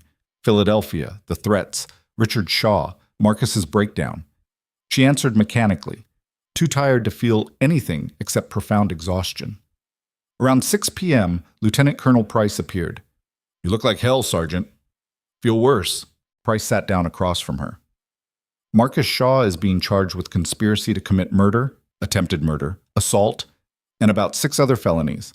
Richard Shaw is dead. Your testimony plus the phone taps we had on Marcus give us everything we need for conviction." Emma nodded numbly. "There's something else," Price continued. "We found evidence in Richard's vehicle, payment records, communications with Marcus, and a list. Other people Marcus wanted eliminated." "Who?" "Julia Brennan was on it, the other nurse from 3 years ago. We found her in Oregon this afternoon and brought her into protective custody. She's alive because you refused to stay quiet." The word should have felt like victory. Instead, Emma just felt hollow. "Tommy?" she asked. "Surgery went well. He'll recover fully. Doctors said your tourniquet placement saved his life." Small comfort, but Emma took it. Price stood. "Go home, Sergeant. Get some sleep. We'll need more statements tomorrow, but for now, you're done." Emma left the hospital around 8 p.m., emerging into darkness and cold October air that felt sharp enough to cut. News crews still clustered near the main entrance, but Hayes had arranged for her to leave through a service exit where Diaz waited with an unmarked car. The drive to her apartment passed in silence. Emma climbed the stairs to her floor, unlocked her door, and stepped into the small space that was supposed to be safe and quiet and separate from everything she'd left behind. She made it 3 steps before her legs gave out. Emma sank to the floor and let herself shake, let herself feel the terror she'd suppressed during the shooting, let herself process that she'd almost died today and had probably killed Richard Shaw just by being too stubborn to disappear when threats arrived. Her phone buzzed. "Sarah. Just heard you're okay." "Sarah. Thank God." "Sarah. Also, you're completely insane. Sarah. Call me tomorrow." Emma set the phone down and pressed her palms against her eyes. Tomorrow the news cycle would explode. Tomorrow Marcus's arrest would become national headlines. Tomorrow everyone would want interviews and statements and pieces of the story she didn't want to tell. But tonight, she was alive. Tommy was alive. Patricia was alive. And Marcus Shaw was finally going to pay for every life he'd damaged in his desperate attempt to protect a reputation built on incompetence and lies. Emma pulled herself to her feet and walked to the window. The street below looked normal, cars passing, people walking home from work, the ordinary rhythm of a city that had no idea what had happened at Northridge General today. Her reflection stared back at her in the glass. Not the quiet floor nurse anymore, not the combat medic either. Something in between, something she was going to have to figure out how to be. Emma was reaching for her phone to order food when it rang with an unknown number. She almost didn't answer, but something made her pick up. "Hello?" Static. Then a voice she didn't recognize, male, calm, professional. "Miss Garrett, we need to talk about Cashar Valley." Emma's blood turned to ice. "Who is this?" "Someone who knows what really happened there. Someone who knows about the civilians, about the choice you made, about Lieutenant Ramirez's order that was never actually recorded in any official report. Her grip tightened on the phone. What do you want? To meet. Tomorrow. Noon. The coffee shop on 3rd and Market. Come alone or everyone learns the truth about why you really left the military. The line went dead. Emma stood frozen in her apartment, staring at the phone in her hand, while the safe life she'd tried to build crumbled for the second time in 2 days. Because whoever had just called knew about Kashar Valley, knew about the civilians she couldn't save, knew about the decision that haunted every quiet moment when she couldn't sleep. And they were using it as leverage for something Emma couldn't begin to predict. Emma didn't sleep that night. She sat at her kitchen table with cold coffee and watched the clock crawl toward morning while her mind replayed that voice over and over. Someone who knew about Kashar Valley. Someone who knew about civilians and orders that were never recorded. Someone who was using her worst memory as a weapon. By 5 a.m., she'd made her decision. She wasn't going alone to that meeting. Emma texted Hayes. Need to talk. Urgent. His response came back in under a minute. My hotel. Room 412. Now if you want. She threw on clothes and drove through empty streets to the Northridge Plaza, where military personnel always stayed when they had business at the hospital. The lobby was deserted, except for a bored desk clerk, who didn't look up when Emma headed for the elevators. Hayes opened the door on her second knock, already dressed despite the early hour. His room looked like a command post, laptop open on the desk, files spread across the bed, tactical maps of Northridge pinned to the wall. You look worse than yesterday, he said. Got a call last night. Someone knows about Kashar Valley. Hayes went very still. What exactly do they know? Everything. The civilians, Ramirez's order, the fact that there's no official record of what actually happened that day. Who was it? Didn't give a name. Wants to meet at noon. Said to come alone or they'll expose everything. Hayes closed the door and moved to his laptop, fingers already flying across the keyboard. Did you get the number? Emma recited it from memory. Hayes ran it through some kind of military database, then frowned. Burner phone. Activated yesterday. Only outgoing call was to you. Dead end. So what do I do? You don't go alone. We set up surveillance, wire you, have tactical response ready if this goes wrong. Emma sat on the edge of the bed, exhaustion pulling at her bones. What if they really do have information? What if there's proof of what I did? Hayes stopped typing and looked at her. What you did was follow orders during an active combat situation with incomplete information and impossible choices. Ramirez told you to prioritize military casualties because we were pinned down and losing people fast. You didn't make that call, Emma. He did. I executed it. Because that's what combat medics do. They follow orders from commanding officers, and they save who they can with what they have. You think I don't know what happened in that village? I wrote the after-action report. I signed off on every decision made that day, including Ramirez's. Emma looked up sharply. You never told me that. Because you left before I could. Disappeared into civilian life and stopped answering messages. Hayes sat down beside her. 6 civilians died in Kashar Valley. It's tragic. It's terrible. But 12 soldiers survived because you did your job under fire. And if someone wants to use that against you now, 4 years later, there's a reason that has nothing to do with justice. Like what? Like leverage. Like blackmail. Like getting you to do something or stay quiet about something. Hayes pulled up a new file on his laptop. This started when you exposed Marcus Shaw. Someone's trying to scare you back into silence. The pieces clicked together in Emma's mind. Marcus's legal team. They're desperate. He's facing murder charges, and the only way to discredit me is to make it look like I'm hiding something worse than what he did. That's my read too, which means this meeting is a trap designed to either get you on record making admissions they can use in court or to scare you enough that you recant your testimony. Emma stood and started pacing.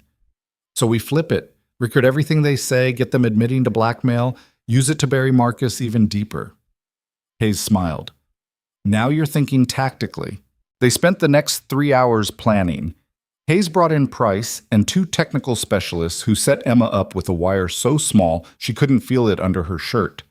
They mapped the coffee shop, 3rd and Market, a place Emma had been to maybe twice, small and crowded during lunch rush. Perfect for a meeting you don't want overheard, Price noted. Enough ambient noise to defeat standard surveillance, enough people that our team blends in. By 11:30, Emma was ready. She drove to the coffee shop alone as instructed, parked 2 blocks away, and walked in exactly at noon.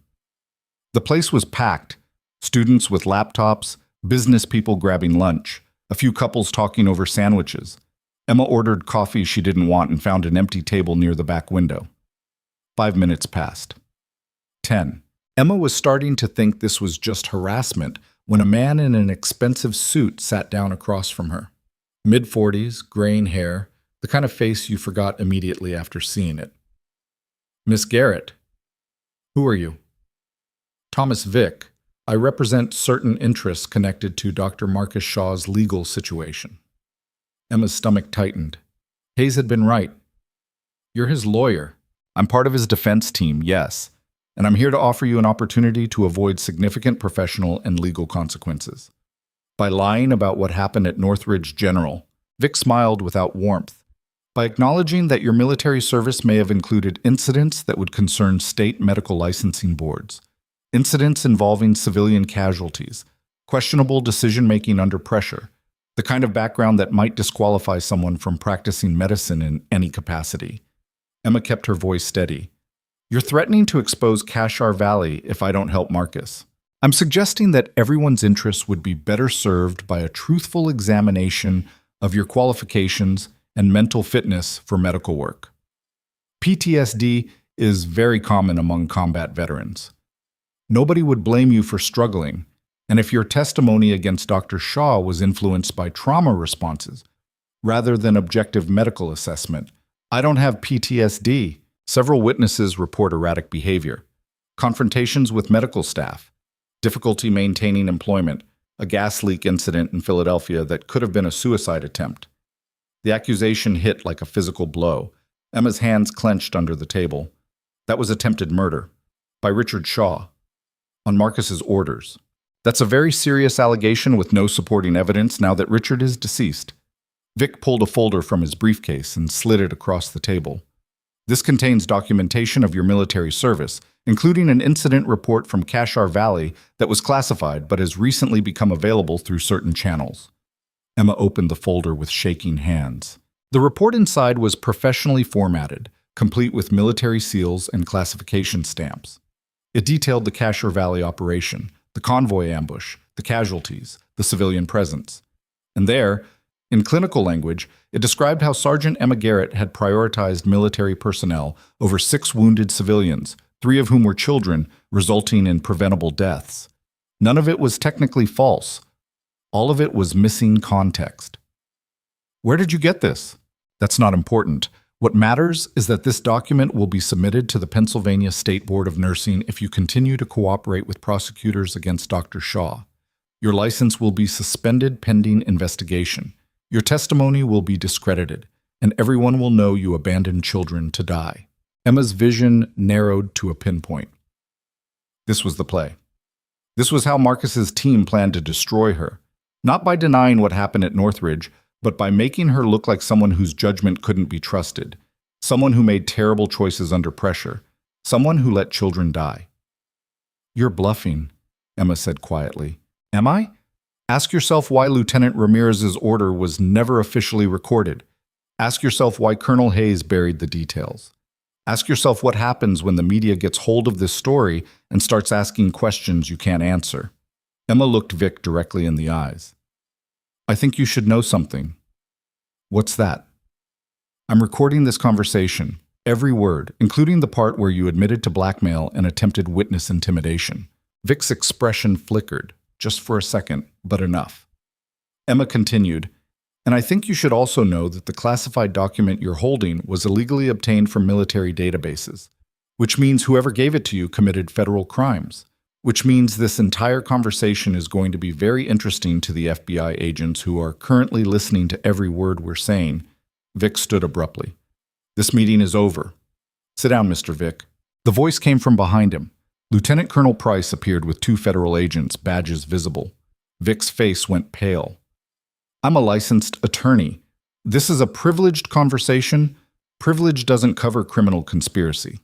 Price nodded to the agents, who moved in smoothly. "Thomas Vick, you're being detained for questioning regarding blackmail, witness intimidation, and unauthorized access to classified military records. You have the right to remain silent. The coffee shop went quiet as other customers watched federal agents handcuff a man in an expensive suit. Emma sat perfectly still, adrenaline crashing through her system, while Price continued reading Miranda rights in a calm, professional voice. Hayes appeared at Emma's shoulder. "You okay?" "Yeah." "That was good work, clean recording, clear admission of intent. His career just ended." Emma looked down at the folder still lying open on the table. "Is that report real?"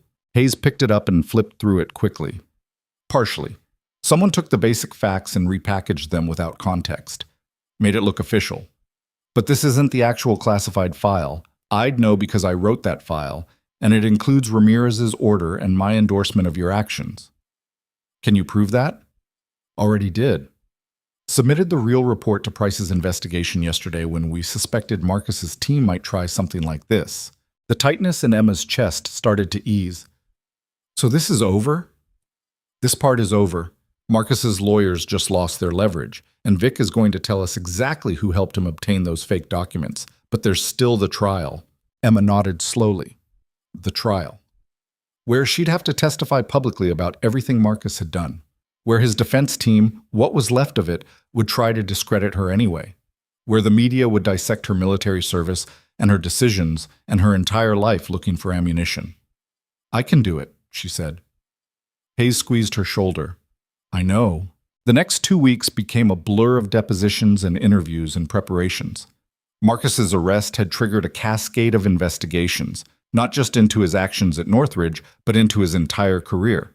Hospital administrators from 3 previous positions came forward with complaints they'd buried.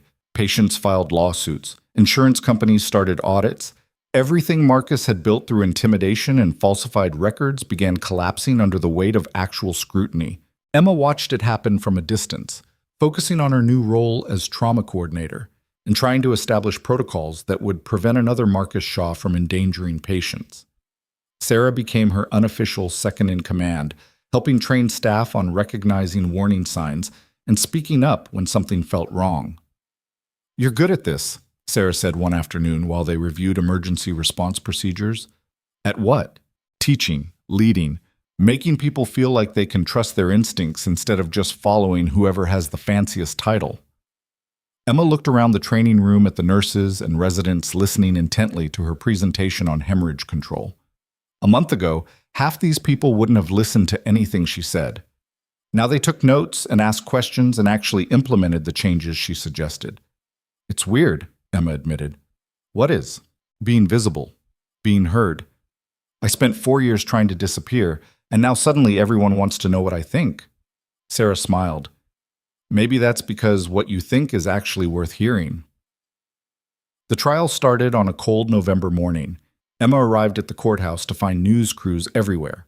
National coverage now, the story having grown beyond a local scandal into a broader conversation about medical accountability and institutional failures. She walked through the crowd with Hayes on one side and Price on the other, ignoring shouted questions, and entered the building through security that felt excessive until she remembered someone had tried to kill her twice already. The courtroom was smaller than she expected. Marcus sat at the defense table in a suit that probably cost more than Emma's car, looking thinner and older than she remembered. His legal team, what remained after Vic's arrest, consisted of 2 lawyers who kept their heads down and avoided eye contact. Patricia Holbrook sat in the gallery. Tommy was there too, still moving carefully, but recovered enough to attend. Sarah had taken a day off to watch. Even Diaz showed up in civilian clothes, sitting in the back row with several other soldiers Emma recognized from Hayes's unit. The prosecutor was a woman named Jennifer Walsh. Sharp eyes, no-nonsense demeanor, the kind of person who'd probably been underestimated her whole career and learned to use it as a weapon. The prosecution calls Emma Garrett. Emma stood and walked to the witness stand. The oath felt heavy. Truth and nothing but. Hand on a book she didn't believe in but respected enough to take seriously. Walsh approached with a tablet. "Miss Garrett, can you describe your employment history at Northridge General Hospital?" Emma walked through it. 12 years on staff, consistent performance reviews, gradual recognition of problematic patterns in Dr. Shaw's surgical outcomes. She kept her voice steady and factual. no emotion, just data. And on October 14th of this year, what happened during a surgical procedure involving Dr. Shaw? I identified a developing hemorrhage pattern consistent with retroperitoneal bleeding. I attempted to alert Dr. Shaw, but he dismissed my assessment. The patient later crashed and required emergency intervention to survive. What happened after the surgery? Dr. Shaw filed a false incident report blaming me for the complications. I was terminated by hospital administration later that day. Walsh pulled up documents on a large screen. These are the incident reports Dr. Shaw submitted. Can you identify any inaccuracies? Emma walked through them one by one.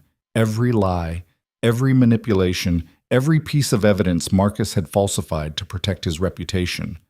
The courtroom stayed silent except for her voice and the occasional rustle of papers. And later that evening, Walsh continued, what happened when military personnel arrived at Northridge General? Emma described the surgery on Connor Blake, described identifying the exact hemorrhage pattern she'd warned Marcus about that morning, described saving a soldier's life while her former boss watched from the observation window. Marcus's lawyer stood for cross-examination. He tried. Asked about her military service, about Kashar Valley, about whether combat trauma might have affected her judgment. But Walsh objected to every attempt to introduce the fake report, and the judge, an older woman who looked completely unimpressed by defense tactics, sustained every objection. Do you have any questions relevant to the defendant's actions, counselor? The judge asked. Marcus's lawyer deflated. No further questions. The trial continued for 3 days. Other witnesses testified.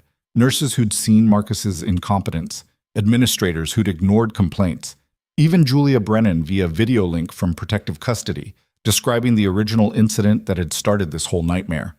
On the 4th day, the jury deliberated for 6 hours. Emma waited in a conference room with Sarah and Hayes, trying not to watch the clock.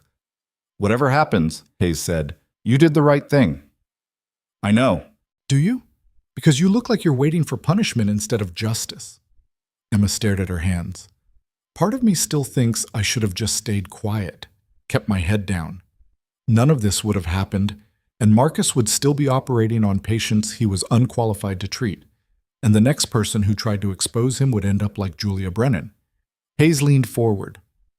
You broke the cycle, Emma. That matters. The bailiff appeared in the doorway. Jury's back. The courtroom was packed when they returned. Emma sat in the front row gallery and watched Marcus stand as the jury foreman read the verdict. On the charge of conspiracy to commit murder, guilty. Marcus swayed slightly. On the charge of attempted murder, guilty. His lawyer gripped his arm. On the charge of falsifying medical records, guilty. Patricia Holbrook started crying quietly. On the charge of witness intimidation, guilty. The foreman continued through all 17 charges. Guilty on every count. Marcus sat down heavily, face blank, finally understanding that his career and freedom were gone and never coming back. The judge set sentencing for 2 weeks out and dismissed the court.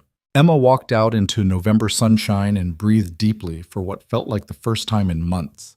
News crews swarmed immediately, but Hayes's soldiers formed a protective barrier that got her to a waiting car before anyone could ask questions. Where to? Diaz asked from the driver's seat. Hospital. I have a shift in an hour. Sarah laughed from the back seat. We just watched your abuser get convicted of 17 felonies, and you're going to work? People still need medical care regardless of my legal drama. But when they arrived at Northridge General, something was different. Staff lined the hallway from the entrance to the ER. Nurses, doctors, orderlies, even maintenance workers. They started clapping as Emma walked past. Not polite applause, real recognition. Sarah was crying again. You're a hero. I'm just someone who got tired of watching people get hurt. That's what heroes are, Emma. The shift was busy but manageable. Emma fell into the familiar rhythm of triage and treatment, grateful for work that made sense when everything else felt surreal. Around 8 p.m., she was reviewing charts when Patricia Holbrook appeared in the ER. Got a minute? They walked to a quiet consultation room. Patricia sat down carefully. I owe you an apology. You already reinstated me. Not for that. For letting Marcus operate unchecked for years. I had complaints. I had data. I had everything I needed to act, and I chose institutional stability over patient safety. Patricia's voice cracked. Julia Brennan came to me before she filed her official complaint, asked me to investigate Marcus quietly, and I told her I couldn't move forward without more evidence. She died trying to get that evidence. Emma didn't know what to say. I'm resigning, Patricia continued. Effective end of month. The board's bringing in someone new, someone who will actually enforce accountability. She pulled an envelope from her bag. But before I go, I wanted you to have this. Emma opened it and found a formal letter of recommendation, detailed, glowing, the kind of reference that could open doors anywhere in the country. I don't deserve credit for recognizing your talent, Patricia said. That should have happened years ago, but maybe this helps make up for some of the damage. Thank you. Patricia stood to leave, then paused at the door. The new director wants to make you head of the entire emergency department. Full authority, administrative support, budget for training programs. You interested? Emma thought about it, about stepping into a role with real power to change how Northridge operated, about building something better than what Marcus had destroyed. Yeah, she said, I'm interested. 2 weeks later, Emma stood in the same courtroom and watched a judge sentence Marcus Shaw to 18 years in federal prison. No parole eligibility for the first 12. His medical license permanently revoked. His assets frozen pending civil suits from patients he'd harmed. Marcus looked small and broken as they led him away in handcuffs. Emma felt nothing except tired relief. Outside the courthouse, reporters finally cornered her. Miss Garrett, how does it feel to see justice served? Emma looked at the cameras and thought about every person who'd been dismissed or silenced or destroyed for speaking truth. Thought about Julia Brennan and Tommy and Connor Blake and all the patients who'd suffered because institutions protected bad doctors instead of vulnerable people. It feels like the beginning, she said, not the end. That evening, Hayes found her in her new office, bigger than her old locker, with windows and actual furniture and a nameplate that read, Emma Garrett, Director of Emergency Services. Settling in? Trying to figure out where everything goes.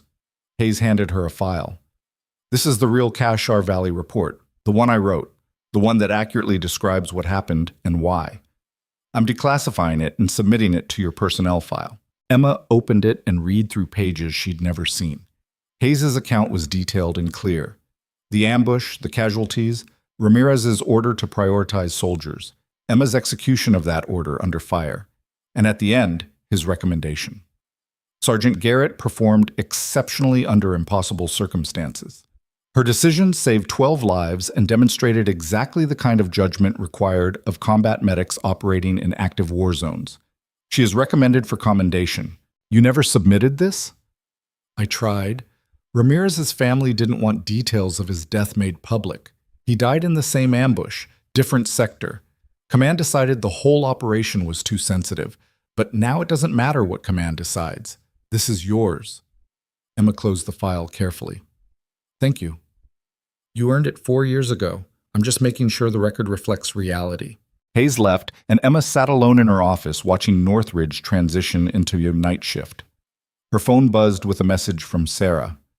Drinks tomorrow to celebrate? Emma smiled and typed back, only if you're buying. She was packing up to leave when her desk phone rang. Internal line, someone calling from inside the hospital. Garrett, Director, this is night shift. We've got an incoming trauma. MVA, multiple casualties, ETA, 3 minutes. Emma grabbed her coat. On my way. She ran toward the ER, where her team was already prepping trauma bays and pulling equipment. The familiar chaos of emergency medicine surrounded her. Alarms, urgent voices, the controlled rush of people trained to function under pressure. The ambulance doors burst open. Emma stepped forward to meet whatever came through. Not the quiet nurse anymore, not the hidden combat medic. Something new, something she'd had to fight for, something nobody could take away now. The stretcher rolled in, and Emma's hands moved automatically to assess injuries while her mind calculated treatment priorities and her voice issued orders that people followed without hesitation. This was who she was. This was what she'd earned, and nobody, not Marcus, not his lawyers, not anyone who ever underestimated her, would ever make her doubt it again. The patient was 19, college student, texting while driving. Emma assessed the injuries in 3 seconds. Fractured ribs, possible pneumothorax, head trauma with pupil response sluggish on the left. The driver who'd hit him sat in the second bay with minor lacerations, crying and repeating, "I had the green light," like it would undo what happened. Emma's team moved like precision machinery around her. Sarah managing airways. A new resident named Rodriguez placing lines without hesitation. 2 nurses whose names Emma had memorized in her first week running suction and monitoring vitals with the calm efficiency that came from proper training. "Chest tube," Emma said. "Left side. Now." Sarah had it ready before Emma finished speaking. The procedure took 4 minutes. The patient's oxygen saturation climbed back toward normal range. Emma stepped back to let Rodriguez close while she moved to assess the other casualties. Minor injuries, nothing critical, everyone stable enough to wait for standard treatment. By 2 a.m., the trauma was over. The college kid was in ICU with good prognosis. The guilty driver was being processed for reckless driving. Everyone else had been treated and released.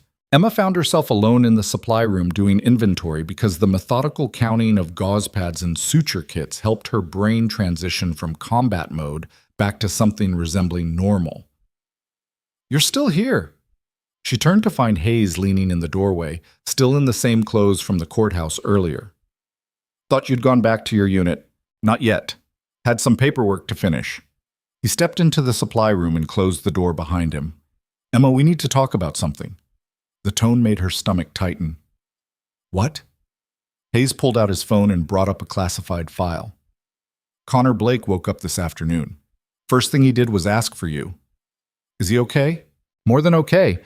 He's recovering ahead of schedule, but he said something interesting while debriefing with my intelligence officers." Hayes handed her the phone.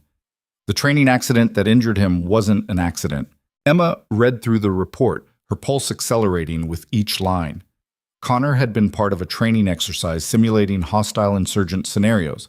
Someone had switched out the blank ammunition for live rounds. Connor got hit. 2 other soldiers barely escaped injury. Investigation had written it off as equipment failure. Connor believed it was sabotage. "Why?" Emma asked.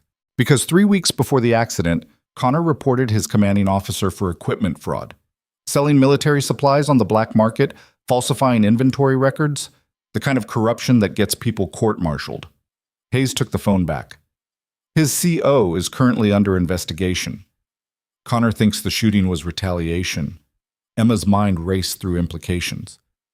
"You brought him to Northridge because I needed someone I could trust to keep him alive while we investigated his claims. Someone who wouldn't ask questions about why a routine training injury required the head of military trauma operations to personally transport the patient." "You used me." Hayes didn't flinch. "I gave you an opportunity to do what you do best. Save lives. And you did, Emma. Connor's alive because of you.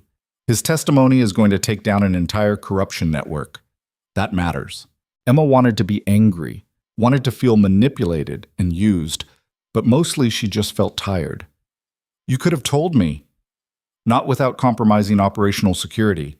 And honestly, I wasn't sure you'd help if you knew the whole story. You'd walked away from military operations. I thought you might refuse to get involved. So you manipulated me into a situation where I had no choice. I created circumstances where your skills were desperately needed. There's a difference." Emma set down the clipboard she'd been holding. "Daniel, I can't keep being pulled back into military operations. I left for reasons that haven't changed.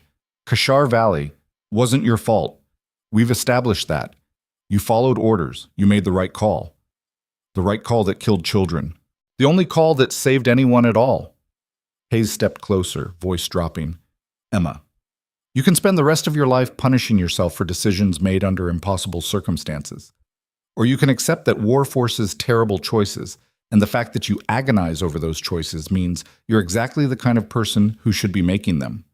I don't want that responsibility. Too bad, because whether you like it or not, you're exceptionally good at it. And people like Connor Blake are alive because you couldn't walk away when it mattered." Emma turned away, staring at shelves full of medical supplies that represented the predictable, controlled world she'd tried to build. A world where she decided when to engage and when to retreat. Where trauma came through ambulance doors instead of mortar strikes. Where she could clock out at the end of her shift and pretend the stakes weren't life and death. Except they always were. "What do you want from me?" she asked. "I want you to consider a consulting position, military trauma protocols, training programs for field medics. You'd maintain your position here at Northridge, but you'd also help develop curriculum that could save lives in combat zones. No deployments, no active duty, just expertise applied where it's needed most. And if I say no, then I respect your decision and stop calling." Hayes moved toward the door.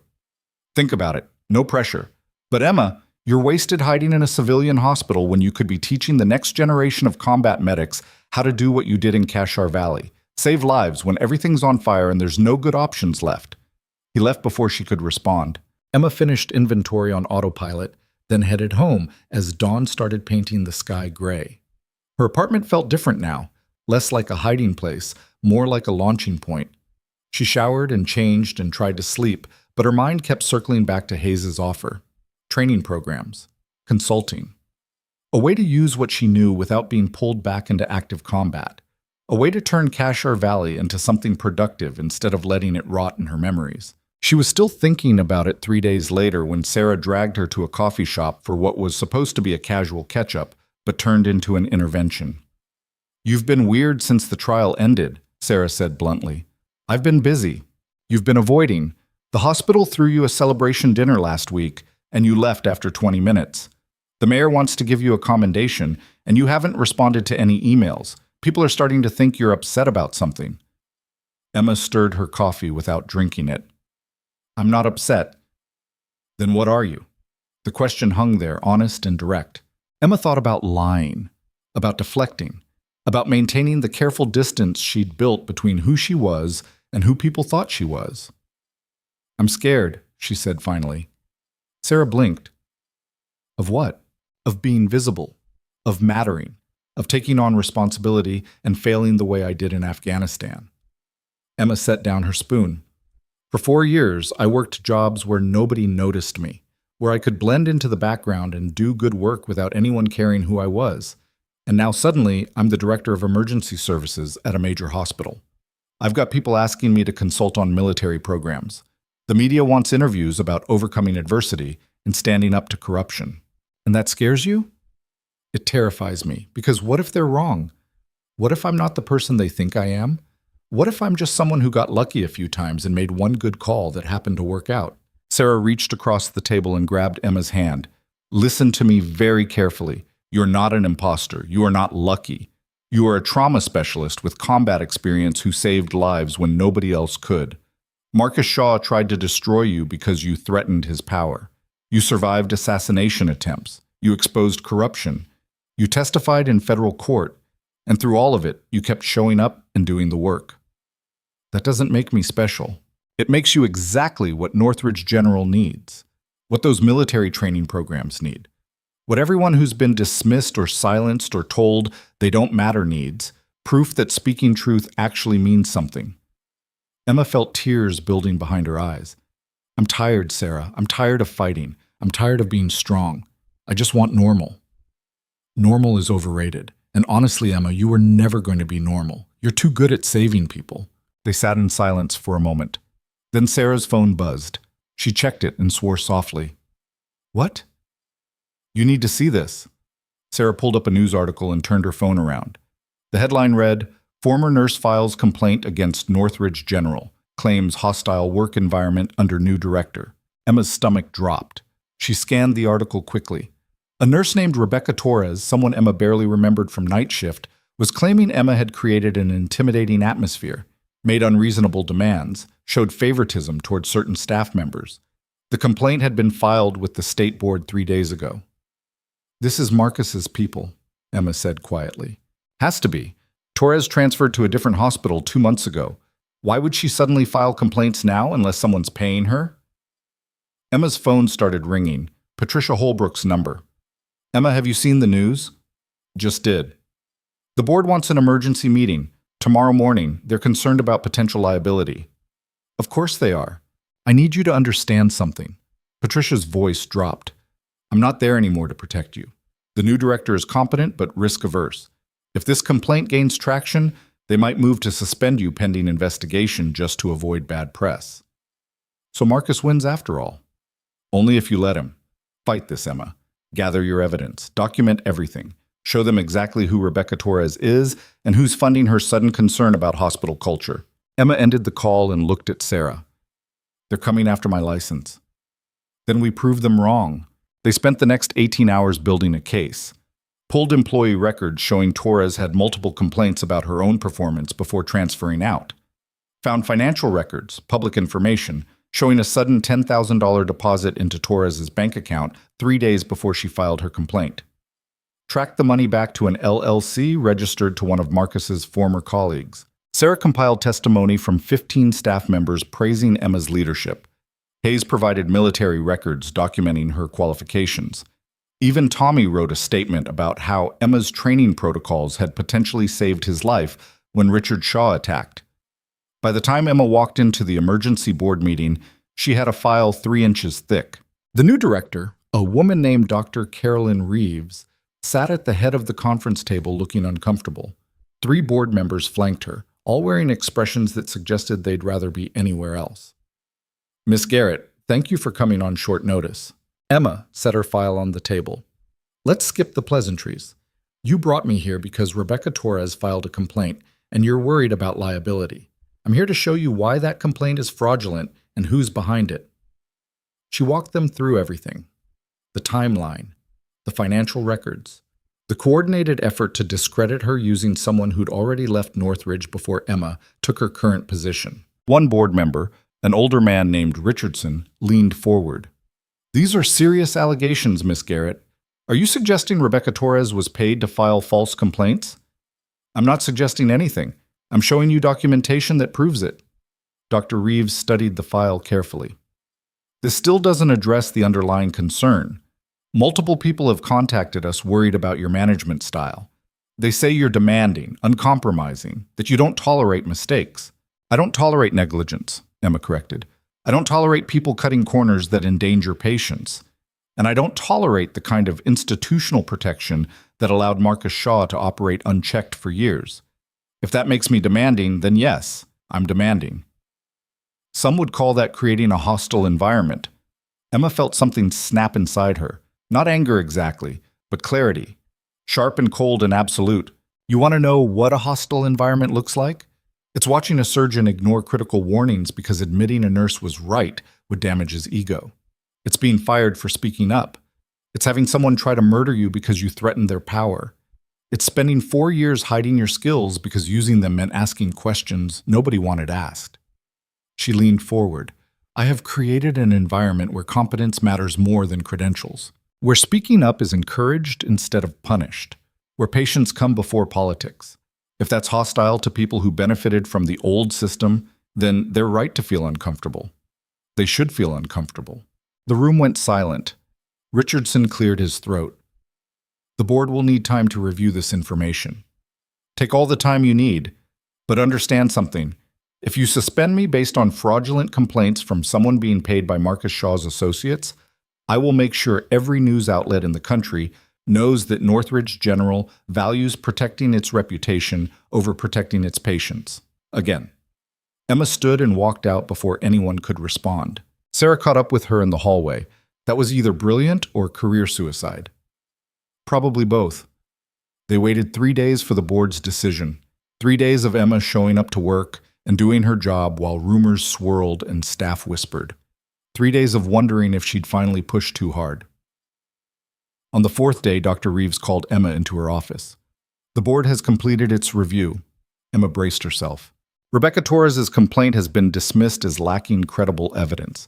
The individuals who contacted us expressing concerns have all declined to provide specific examples or formal statements, and our investigation into the financial transactions you documented has been referred to law enforcement. Reeves folded her hands on her desk. We're also implementing new whistleblower protections and independent review processes to prevent future retaliation against staff who report legitimate concerns. Yes, Emma let out a breath she hadn't realized she'd been holding. There's something else, Reeves continued. I've reviewed your performance as Director of Emergency Services. Your protocols have reduced patient mortality by 18%. Staff retention is up. Training completion rates are the highest they've been in a decade. And patient satisfaction scores have improved across every metric. Thank you. Don't thank me yet. I'm expanding your role. You'll be overseeing trauma services for the entire hospital system, not just Northridge, but our 3 satellite facilities as well. It's a promotion, substantial salary increase, and full authority to implement standards across all locations. Emma stared at her. Why? Because you're good at this.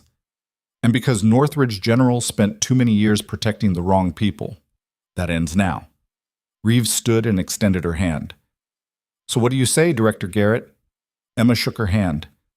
I say yes. The next few months transformed everything. Emma built training programs that actually worked, hired staff based on competence instead of connections, fired people who couldn't adapt to standards that put patients first. She took Hayes's consulting offer too, spent 1 weekend a month at military bases, teaching field medics the kind of combat trauma protocols that had kept her alive in Afghanistan. It wasn't easy. Some people resented the changes. Others complained about her methods. But slowly, steadily, the culture shifted. 6 months after Marcus's conviction, Emma stood in a packed auditorium at Northridge General and looked out at 200 medical professionals who'd come to hear her speak about trauma care and institutional accountability. She saw Sarah in the front row, Hayes sitting beside her, Tommy in the back with his wife. Patricia Holbrook had come too, now working as a patient advocate and using everything she'd learned about institutional failure to help others navigate medical bureaucracy. Emma took a breath and began. Most of you know my story by now. The media's told it enough times. Quiet nurse stands up to corrupt surgeon, survives assassination attempts, becomes hospital director. She paused. But that's not actually what happened. What happened is that I spent 12 years watching someone hurt people and didn't do anything about it because I was afraid. Afraid of losing my job, afraid of retaliation, afraid that speaking up would cost me more than staying silent. The room was absolutely quiet. I left the military because I made a decision in combat that I couldn't live with, because I prioritized soldiers over civilians and 6 people died while I was saving others. For 4 years, I punished myself for that choice by hiding, by taking jobs where I didn't have to make hard calls, by pretending I could escape responsibility if I just stayed quiet enough. Emma looked at Hayes, who nodded slightly. But here's what I learned. Staying quiet doesn't protect anyone. It just gives power to people who abuse it. And the skills you're afraid of using, the ones that come from trauma or failure or experiences you'd rather forget, those are exactly the skills that might save someone's life. She clicked to the next slide, showing survival statistics from hospitals that had implemented her protocols. Kashar Valley taught me that sometimes there are no good choices, only choices you can live with. Marcus Shaw taught me that silence enables harm. And everything that's happened since taught me that speaking truth, even when it costs you, is the only way to create change. The presentation continued for another 40 minutes. Emma walked through protocols, shared data, answered questions about implementation challenges and resistance from entrenched staff. But mostly she told the truth about how hard it was to maintain standards when institutions resisted change. Afterward, a young resident approached her. Director Garrett, can I ask you something? Sure. How do you deal with people who are more experienced than you but are wrong? Like, obviously wrong, but they won't listen because you're younger or newer or just not important enough? Emma thought about Marcus, about every time she'd swallowed her words, about 12 years of knowing better and staying silent. You document everything. You follow protocols. You escalate through proper channels. And if none of that works, you find someone who will listen. Media, licensing boards, law enforcement, anyone with authority to act. She met the resident's eyes. And you accept that speaking up might cost you your job, or your reputation, or your safety. But you do it anyway, because the alternative is watching people get hurt while you protect yourself. The resident nodded slowly. That's terrifying. It is, but so is living with silence. Emma left the auditorium and headed for her office, where a stack of consultation requests waited. Military programs wanting curriculum development, hospitals requesting training, a medical school asking her to teach a course on trauma ethics. Her phone buzzed with a message from an unknown number. She almost didn't open it. Too many memories of threats and blackmail. But something made her check. Unknown. My name is David Morrison. You saved my life in Kashar Valley. I was one of the soldiers you operated on during the ambush. I just wanted to say thank you, and to tell you that I'm a paramedic now because of you, teaching others what you taught me about staying calm when everything's chaos. Thank you for making the hard call. Thank you for keeping me alive." Emma stared at the message until her vision blurred. She'd saved 12 soldiers in Casher Valley, 12 people who went home to families and futures and lives that continued because she'd followed Ramirez's order and prioritized military casualties over civilians. 6 people died. 12 people lived. She couldn't change the math, couldn't undo the choice, couldn't bring back the woman crying over her child while Emma worked on soldiers with better odds. But she could accept that sometimes saving anyone at all was enough. Emma typed back, "Thank you for telling me this. It means more than you know." She put her phone away and looked around her office. The nameplate on the door, the certificates on the wall, the window overlooking Northridge where ambulances arrived carrying people who needed help she could provide. This was who she was now. Not the quiet nurse, not the hidden combat medic. Someone who'd learned the hard way that silence protected nobody, that institutions needed people willing to fight them, and that the skills forged in trauma were exactly what made you qualified to prevent it in others. Emma pulled up her email and started responding to consultation requests. There was work to do, lives to save, systems to change, and for the first time in 4 years, she wasn't afraid of any of it. 3 months later, Emma stood in a different auditorium, this one at a national trauma conference where she'd been invited to deliver the keynote address. The room held over 1,000 people, doctors and nurses and paramedics from across the country, all gathered to learn about innovations in emergency medicine. The moderator finished her introduction and Emma walked onto the stage. She looked out at this crowd and saw faces that reminded her of herself 4 years ago. Tired, dedicated, uncertain whether speaking up would cost them everything. "In combat, arrogance kills faster than bullets," Emma began, repeating the words she'd said in a different context, in a different life. "But in civilian medicine, it kills slower, ruins careers, destroys lives, creates cultures where people suffer in silence because speaking truth feels more dangerous than enabling harm." She paused, letting the words settle. "My name is Emma Garrett. I'm a combat medic who became a nurse who became a hospital director. And I'm here to tell you that every system that protects abusers relies on people like us staying quiet, so let's stop being quiet." The presentation that followed was part technical training, part institutional critique, part call to action. Emma shared protocols that worked, named failures that didn't, challenged the audience to demand better from hospitals that treated credentials as more important than competence. When she finished, the applause started slowly but built into something that felt like thunder. People stood. Emma looked out at 1,000 medical professionals on their feet, and she understood what Sarah had tried to tell her months ago. This mattered.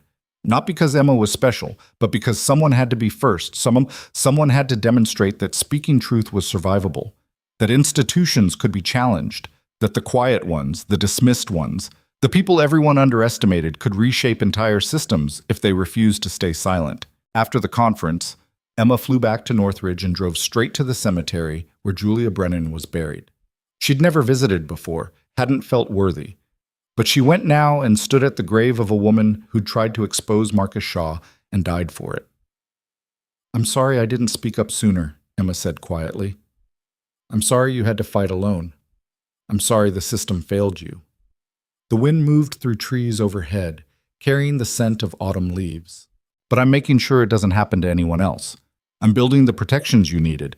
I'm teaching people to speak up the way you did. And I'm making sure everyone knows what you tried to do."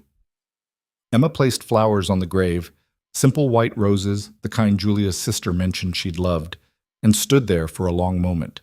Then she walked back to her car and drove to Northridge General, where her team was waiting with 3 trauma cases that needed her expertise and a dozen decisions that would determine whether people lived or died tonight.